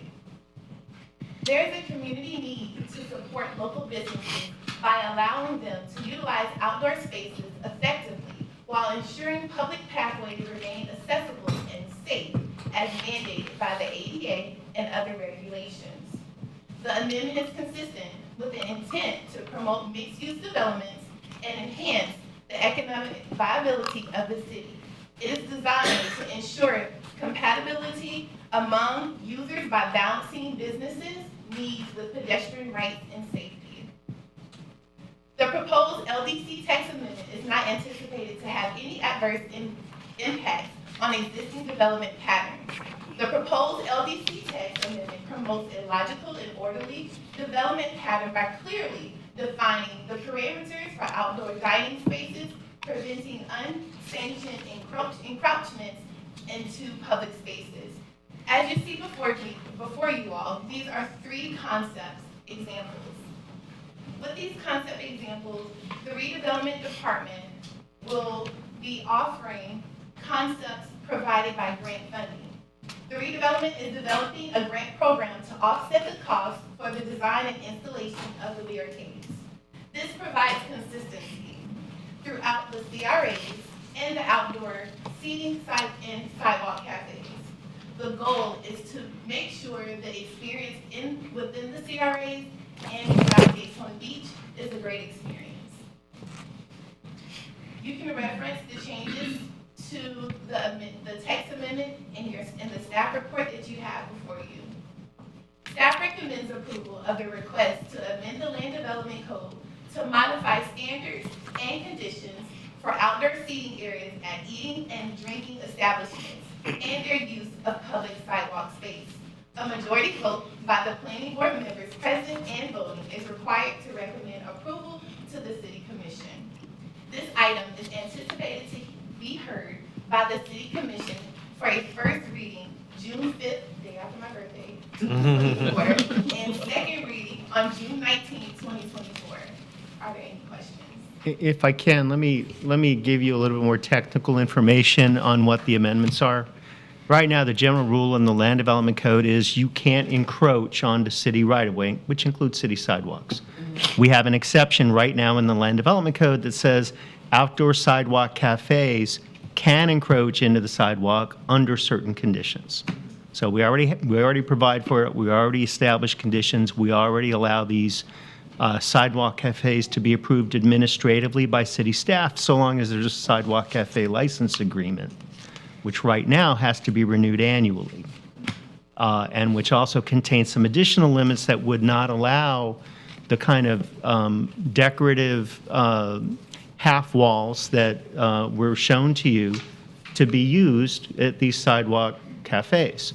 So in order to encourage the use of sidewalk cafe licenses and activate the sidewalks, particularly in redevelopment areas where the redevelopment department will offer grants to encourage people to put those decorative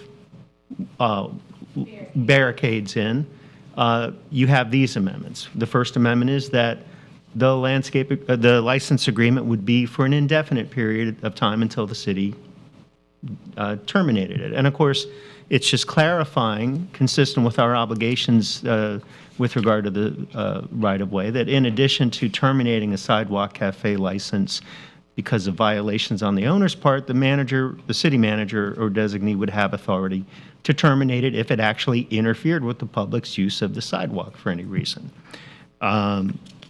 There's some minor changes in describing the area of the license that are designed to make sure we comply with the ADA and that we take into account the varying widths that sidewalks have along different streets.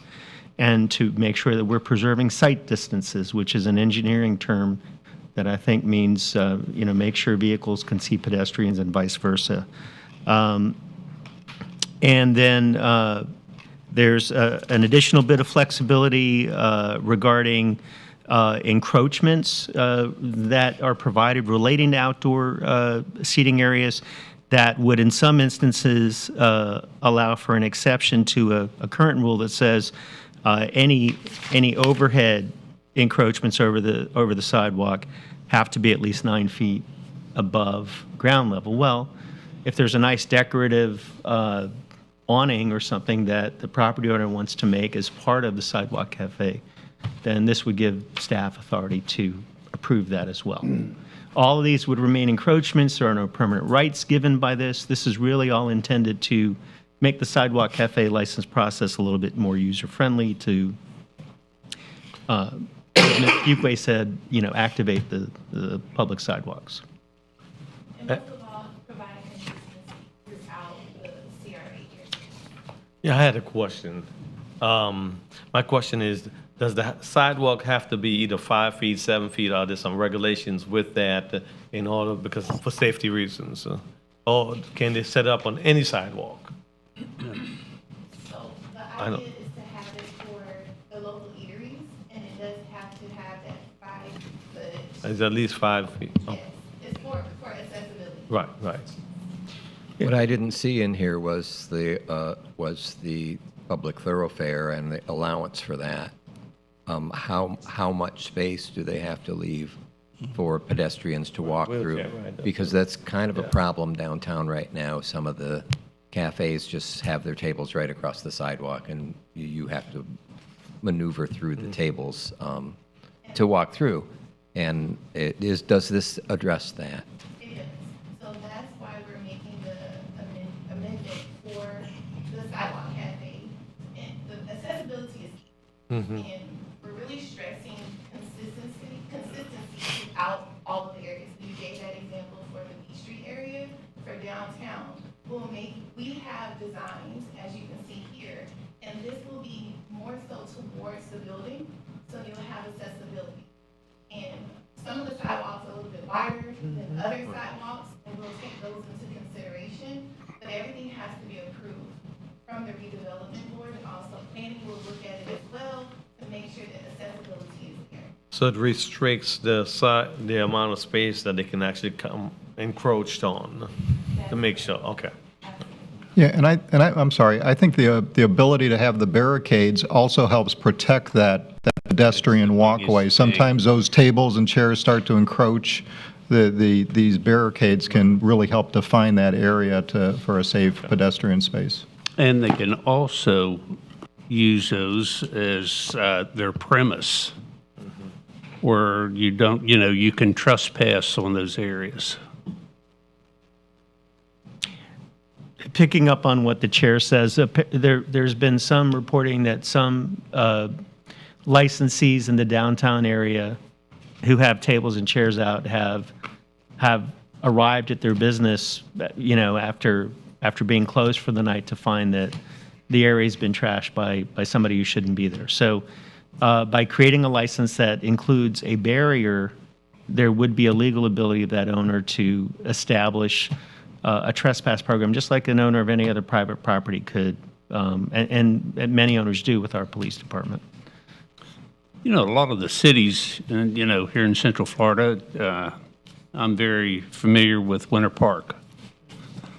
They allow eating on Park Avenue. They have for years, and they have very small, narrow. Yeah, they do. Narrow. And so they kind of keep it to a minimum up close to the buildings in that particular area, but they still have to have a minimum of 4 feet.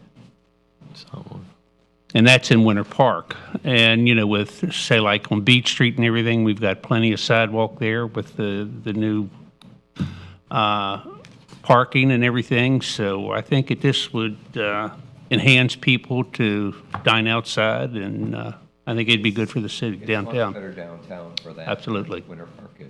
Yes. I agree. Is there any other questions for the staff? No green form? Would someone like to make a motion? Is there any speakers? Oh, that's right, I'm sorry. Okay, John, You were waiting. he's waiting. John Evans, 413 North Grand Avenue. Again, history, unintended consequences. We've gone through this. Main Street, the only license they have, you get a 2-foot walkway in front of what used to be Peanut and George. Used to be Main Street Cafe. They put the tables out, you have this much room to walk. You're supposed to have 4 feet, but they only have 2, but that's okay. Try that during Bike Week or Biketoberfest. It creates a lot of problems. You have 2 on, actually 3, on Boardwalk. That dimension that they have changes depending on where they set up. So sometimes it's 15 feet wide, sometimes it's 17, sometimes it's 27 feet wide, because they get to put it where they want to. We're not really good about looking after things that we make rules for, right? Downtown, we've all been in the case, and space moves, especially when somebody wants to put 2 tables together. We know it's supposed to have a space for people to walk through. The customers don't know that, and the staff doesn't care, because they're looking for tips. So I was there one night, and sure enough, they put 2 tables this way. Okay? They moved it from over here to here, so the person was sitting at my elbow, so I felt very uncomfortable. So anybody walking down the sidewalk would have to walk into the street, around the car that was there, and around, because we allowed them to do so. So it's not that they are going to do this, it's that they are doing this. And the question is, what can you write in? Because this is great. It really is, and it helps, like, I don't know if you've heard of Coconut Grove. They did this on their Main Street. Absolutely. But they are adamant, you do not block the passage, because that's where the money is. When people go to the shops, they make their money. If you block it, nobody gets to go anywhere. The restaurants do well, but all the shops close.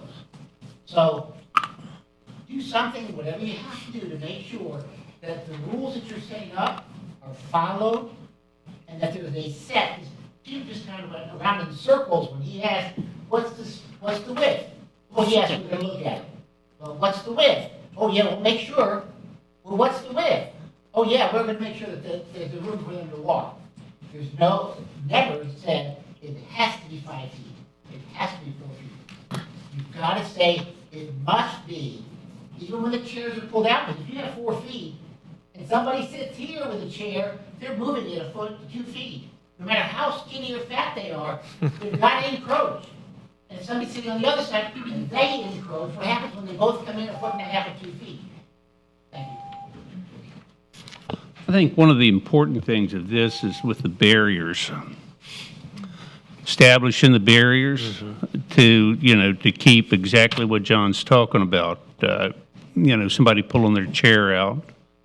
I know the small restaurant, the Japanese restaurant down there, they have a small area outside. It's got barriers. 2 couples could stay there, plenty of room for the sidewalk. And I think they have to have a barrier there. They have to have adequate sidewalk, especially to meet the ADA requirements. And as long as that's done, I think it could be definitely an asset for the city. I know I'll use it. Any other comments? Yes. I've been on the board for quite a while. We went through this once before, and that was the major problem. The sidewalks didn't seem to be wide enough. They weren't wide enough. And we got a lot of complaints because they just, the participants just didn't have the space they needed. And individuals walking on the sidewalk had to walk out into the street. It's an excellent idea. It's just that unless you're gonna expand or have it only in certain areas, but then your certain businesses are gonna be angry if they can't do it. I They're think- wondering how are they gonna do with the facade that you all are talking about. The facade, if they add that, that's even taking away more. It's real thin. It's yeah. I said the barrier, the boundary is real thin. It's real nice, real decorative, it's real inviting. So I mean, if they It's keep it, gorgeous. if they keep it like this, the barriers are Yeah. the important issue. Well, it is the issue. Mr. Chair, Yes, sir. if we look at attachment A, I'm trying to understand, I think there might be some confusion here. When we go down to GC 3, it says the licensed area shall be limited in size so as to allow the maintenance of a clear pathway, to allow through public pedestrian traffic along the sidewalk in accordance with the minimum requirement established under the American with Disability Act. A clear distance of at least 5 feet from any alley, crosswalk, hydrant, etc., is required site distances. But on the 3A, it talks about, it deleted at least 5 feet wide shall be eliminated. So there seems to be some kind of confusion between the 5 feet in that, in number 4 and number 3. And then it says then in number 6, no permanent encroachment on or above the sidewalk shall be allowed. However, when you show me your barriers defining outdoor seating areas, that kind of look permanent, ain't it? So I'm trying to understand. So a couple of things. Yes. I'm pretty sure the ADA width requirement is 4 feet. And it could be changed later. The ADA statute could be changed later. We need to comply with the ADA regardless. Okay. But I think presently this would have the effect of reducing the required width by a foot. That's the answer to the one question. The barricades that I think were shown, they're not permanent barricades in that they could be removed if need be, for example, if a license were terminated.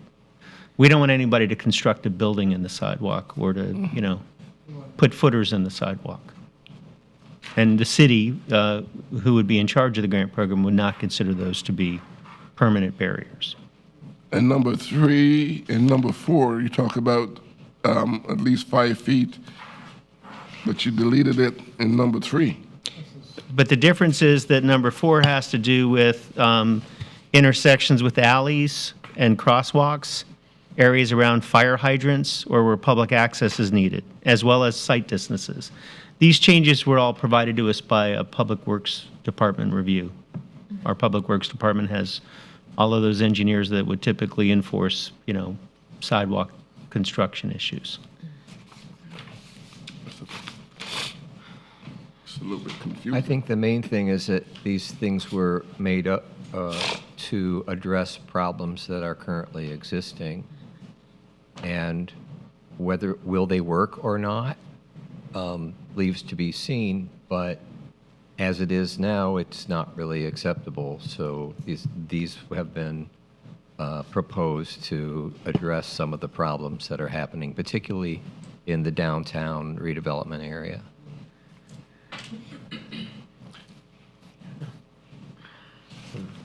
If I may, I want to elaborate on your question about permanent items.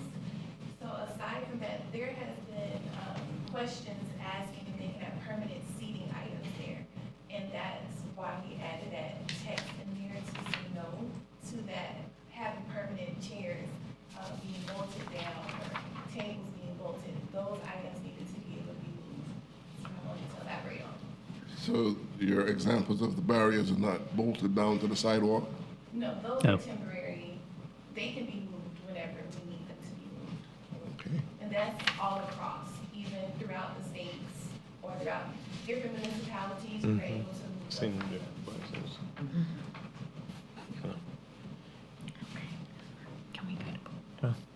Thank you. Is there any more questions?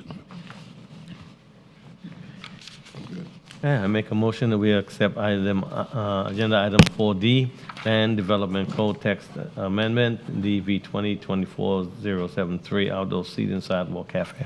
I second. Been a second? Who seconded that? Me. Tony? Yeah, I did. No, I'm just ready to get it. We both did. Hearing, let it be known, or well, let's vote. I guess we better vote. All those in favor? That works. And we'll do a voice vote on this one also. Okay. Mr. Barhu, Yes. Mr. McLean. Oh, I keep forgetting. He's not here. Mr. Newman, Yes. Mr. Robinson, Yes. Mr. Surveyor. Yes. Mr. Weatherholt, Yes. and Ms. Washington, yes. 6 and yeas, no nays. All right.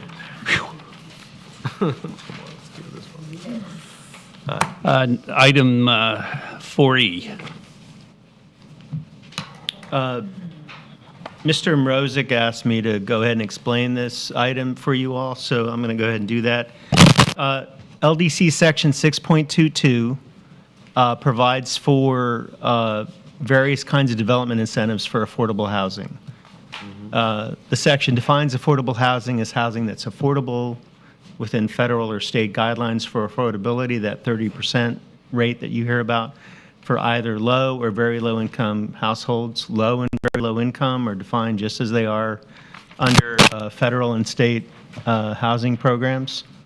And the requirement for anyone who wants to get one of these incentives is they have to either sell or rent the home to a qualifying household at an affordable mortgage or rental for a minimum 10-year period.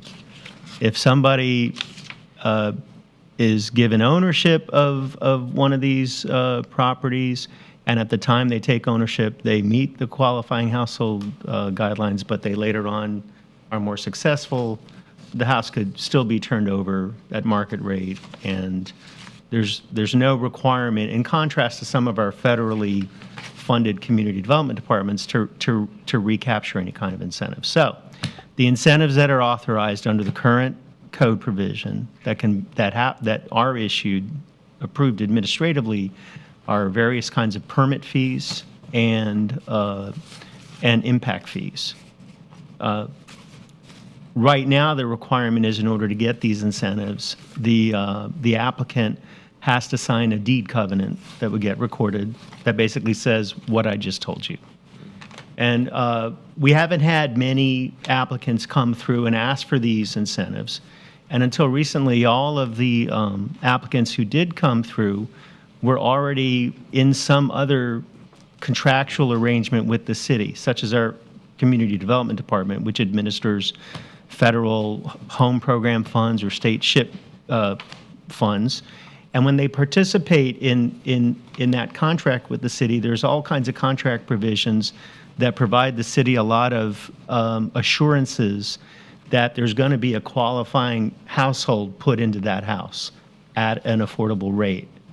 And that's typically, like I said, because of these home or SHIP contract agreements. It also applies where the city's donated a lot to a developer. There's contractual provisions that provide guardrails to make sure there's compliance. What we're starting to see now is we're starting to see some property owners who may or may not be in earnest. We assume they are.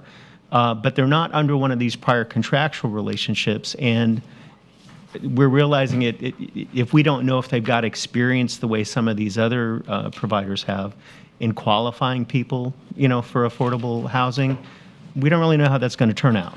And we want to make sure that the incentives are given in situations where they're deserved. So what this amendment does is it says where the applicant is one of those parties who are in a contract, separate contract with the city, that provides protections to make sure that a qualifying household gets into that house at an affordable rate.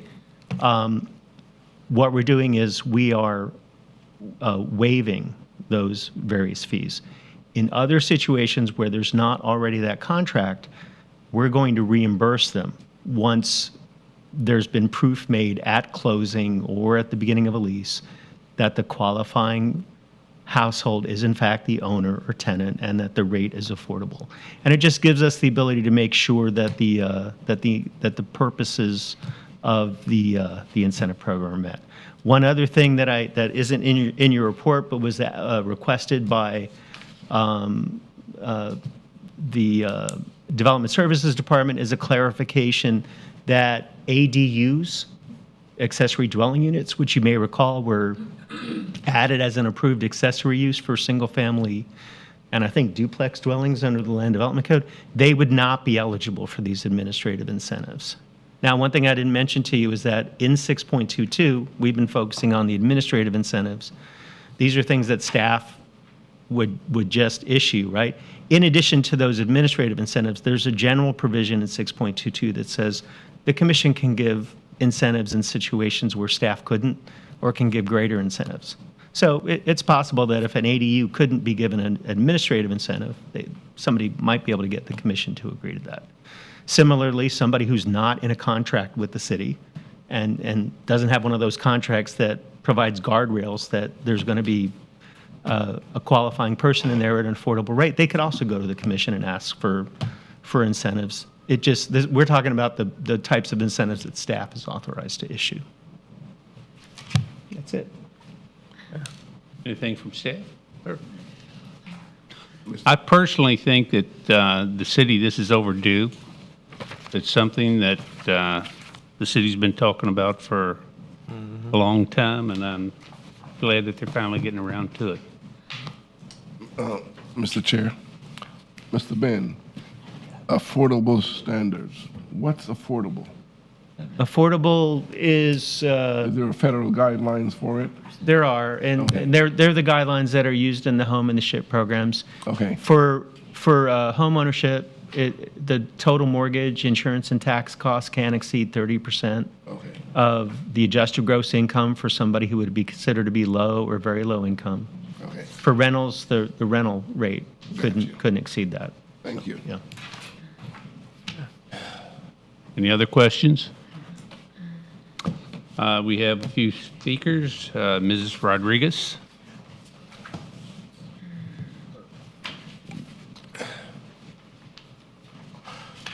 Evelyn Rodriguez. I know it's a hot topic around here for a long time.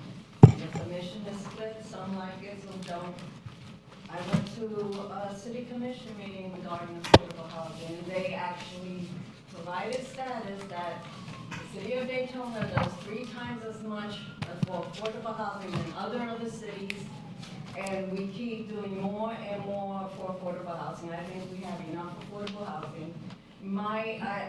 After the attorney explained some of the things, I got a different view of this. But one thing that I wanted to know, when we waive fees or reimburse fees, we're actually getting money.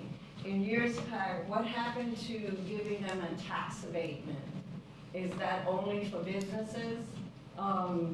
Isn't there something else that we could do that we're not actually dishing out city money for? So I don't agree with continuing to keep providing more and more ways to get more and more affordable housing in the city. I think we have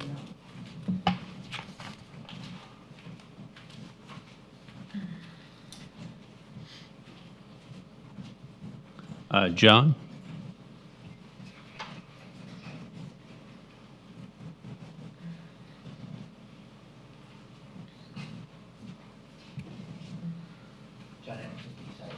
Actually, I agree with her, all right?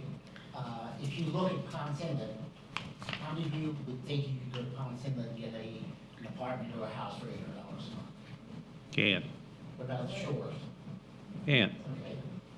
You go to New Smyrna Beach, you go to Lake Helen, go to the Land, Berry, all right?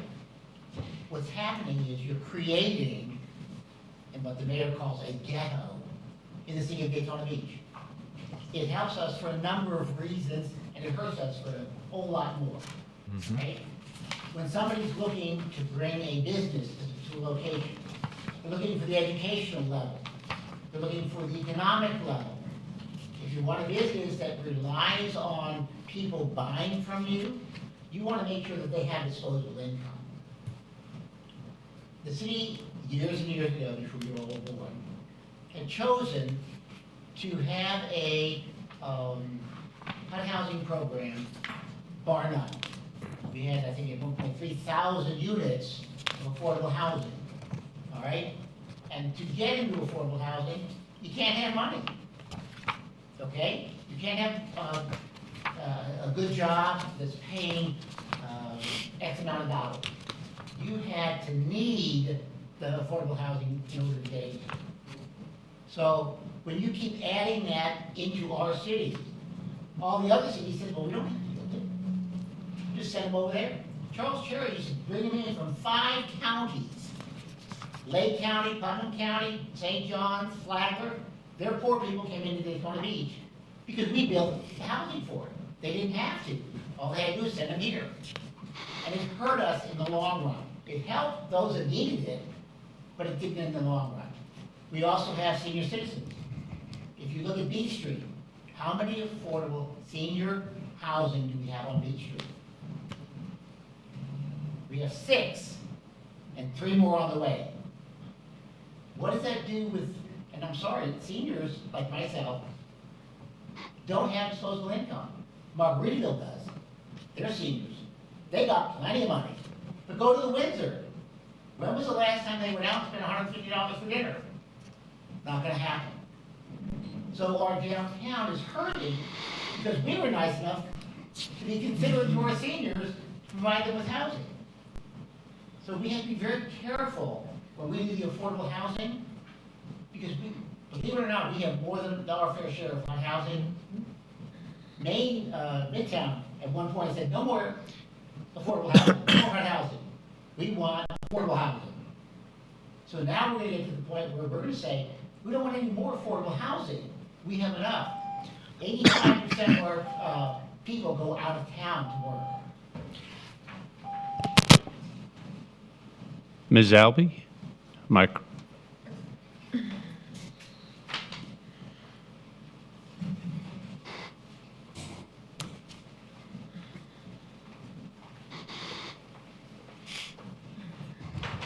Maya Albury, business address 847 Orange Avenue, Daytona Beach. And I just wanted to say first, thank you for bringing something in for affordable housing. I've been a real estate agent for several years, and I've been going to a lot of meetings, and a lot of the meetings, unfortunately, are the same thing over and over again, where we discuss a lot of possibilities, and it just seems like we never genuinely take action to increase. We do need to increase affordable housing, because as we said, HUD, the standard for affordable housing is 30% of the income. So what is affordable for one person is totally different what's affordable for the other ones. I think the city of Daytona Beach discussed maybe several weeks ago at their affordable housing meeting that I think it's the average median income is $47,000 for a family in Daytona Beach. So if you base affordable housing based on that number and 30%, it really, as a real estate agent and as a partner with builders and things like that, logistically, it is impossible to build an affordable housing house, a single-family house, based on the current incentives and programs that the city is actually dispensing. And I mean on a large level, not just to certain larger, players here as well. So I think there are a lot of people in the community that really would love to be a part of this, and not just in a rental capacity, because as we know, it is going to be a rental market everywhere, nationwide, going forward. But what are we also doing to encourage the affordable housing home ownership? I know that we are having a meeting, we are having a summit on Saturday, which is going to be awesome, and I encourage everyone to attend. And so you can see that it's everyday people who really are in a crisis. So to increase affordable housing sales, to look at that. Mr. Gross also not just in the rental aspect, but if there is some type of deed restriction or some type of deed agreement to say that they are agreeing to keep the house at a certain margin, are we able to also include those to help people, you know, in the affordable housing? If you look at Mid-Florida and a lot of the other nonprofit providers, it's not just that they don't have the people, there's a certain group that they are really struggling to help. And it's the low, I don't know exactly the term, but it's extremely low income people. So I think that, yes, we have a problem. Yes, jobs and economics, definitely, it's all, but we have to do something. If not, you know, we have the power and the ability to do something, and we need to, you know, think about the people who actually live here and would, you know, benefit from it. It's generational wealth. It's legacy. It's more than just a place to stay and, you know, like an Axis One. It is life. Thank you so much. Thank you. You know, I'd like to make a comment. Affordable housing is different than what you're saying. You know, HUD housing isn't affordable housing. As government subsidized, this is homeowner. I think that if, you know, we've got to have some type of affordable housing that they have something in the game. They're not giving that. They have to contribute. That's the biggest issue there. You know, they call it workforce housing. There's a lot of different names. There's a lot of different prices. I know as a general contractor that you cannot build a house, an average house, for somebody that's making $30,000 or $40,000. It's just absolutely impossible. So with these subsidies and ownership where they have skin in the game, I think that's needed. I think Daytona's needed it for a long time. I think subsidized housing, I think we have enough of it. And personally, I think that this is something that the city needs, and I'm definitely for it. Is there any other comments? If not, would somebody like to make a motion on this? Yeah, I make a motion, we accept item 4E, legislative hearing, land development code, text amendment, DEV 2024-264, affordable housing fee waivers and reimbursement. Second. Motion second.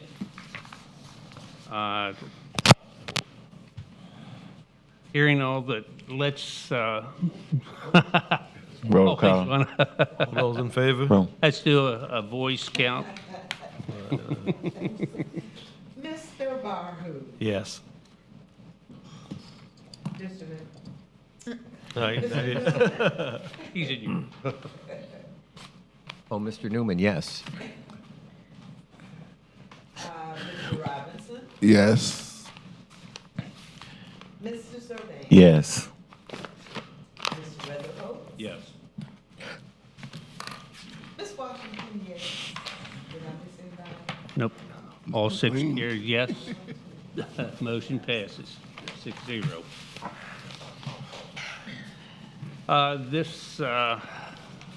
This concludes our meeting. We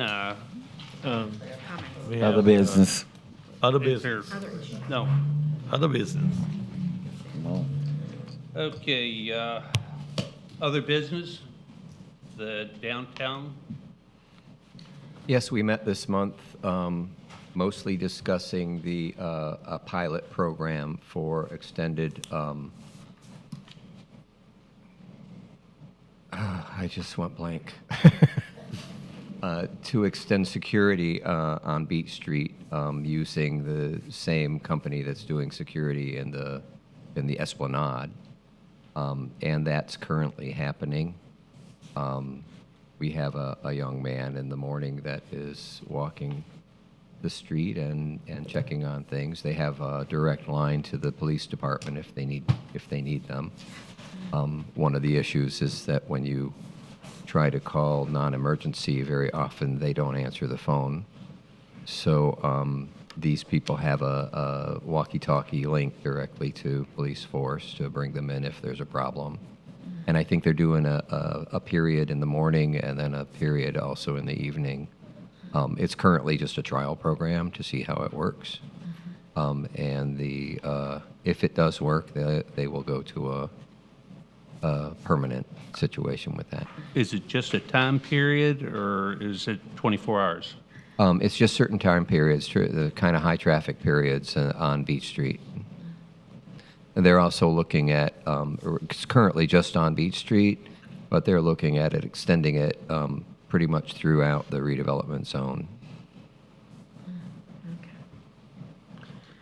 Midtown? Midtown met, and our number one item on the agenda was the item that we discussed this evening. At the corner of International Speedway and Nova Road, which was passed this evening. Beachside redevelopment, they had a very long discussion on parking.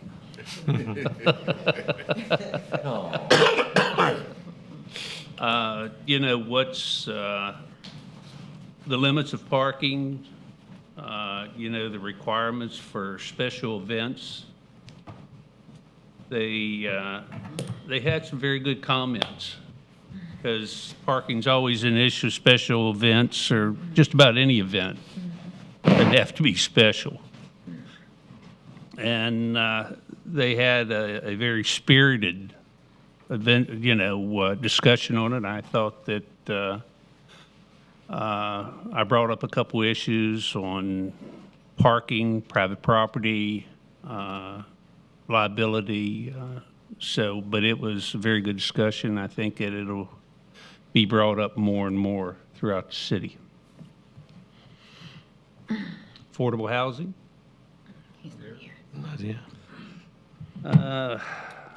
Any other comments? John, you getting ready to jump up, or are you ready to go? You ready to go? Ready? Okay, public comments. Oh, yeah. Better be fast. That's fine. I was getting it. Just in case anybody had board member comments, staff and board. If I can, there's affordable housing seminar and a meeting. One of the gentlemen there from the container housing wants to build, but we have restrictions. I thought several years ago, in the CRA areas, the old houses didn't conform to the new rules, and so we couldn't build in or rebuild in the CRA areas. And we changed that, I thought, to allow us to rebuild in the same footprint as the old home. He says no, he was told that is not the case, all right? I believe he may be wrong in the sense that there may be a discrepancy on the footprint versus the same square footage. So if we can clarify the square footage, if it was a 800 square foot home in this square, can he put a 800 square foot over here? I think that needs clarification, all right? I believe that it would help us, because Midtown has got a gazillion vacant acres, all right, lots all over the place. But if you cannot rebuild, and you have to rebuild to Margaritaville standards, it's not gonna work. You need the same size, so if you can clarify that, please, for him. Secondly, why the 500 foot for storage units from a major artery? We've got storage right there on Nova Road, and I consider Nova Road a major artery. We've got one on ISB, I consider that a major artery, like the Hyde Park, we have K down there. What I've seen in the past, I believe there's one or two, where we've moved the storage facilities into the middle of neighborhoods, which they did the county. We've had two of them, and the people are sitting there saying, why do you want here? You know? So I'm wondering why we're saying 500 foot if it puts it into a residential neighborhood. 40 days. Did I understand it correctly? Because we were talking, and I missed it. They are only allowed 40 calendar days in a year. Yes. They have 9 events, so that would mean that bike week, they would only be there 4 days, basically, which I can't really conceive. And so most of the events are 4-day events or larger. I don't think they would have a 1-day event, you know? So I'm worrying about whether 40 was enough, we should have done 60, but regardless, that came up. And then we have given housing, affordable housing, in the city in the past. Cottage Circle, Cardinal Estates, we had a big argument, especially with the LPGA development. We held it up for 2 years about where to put the Cardinal Estates and whether we put, you know. So we are doing affordable housing, but I think we should share the wealth and encourage other cities to have affordable housing. Thank you.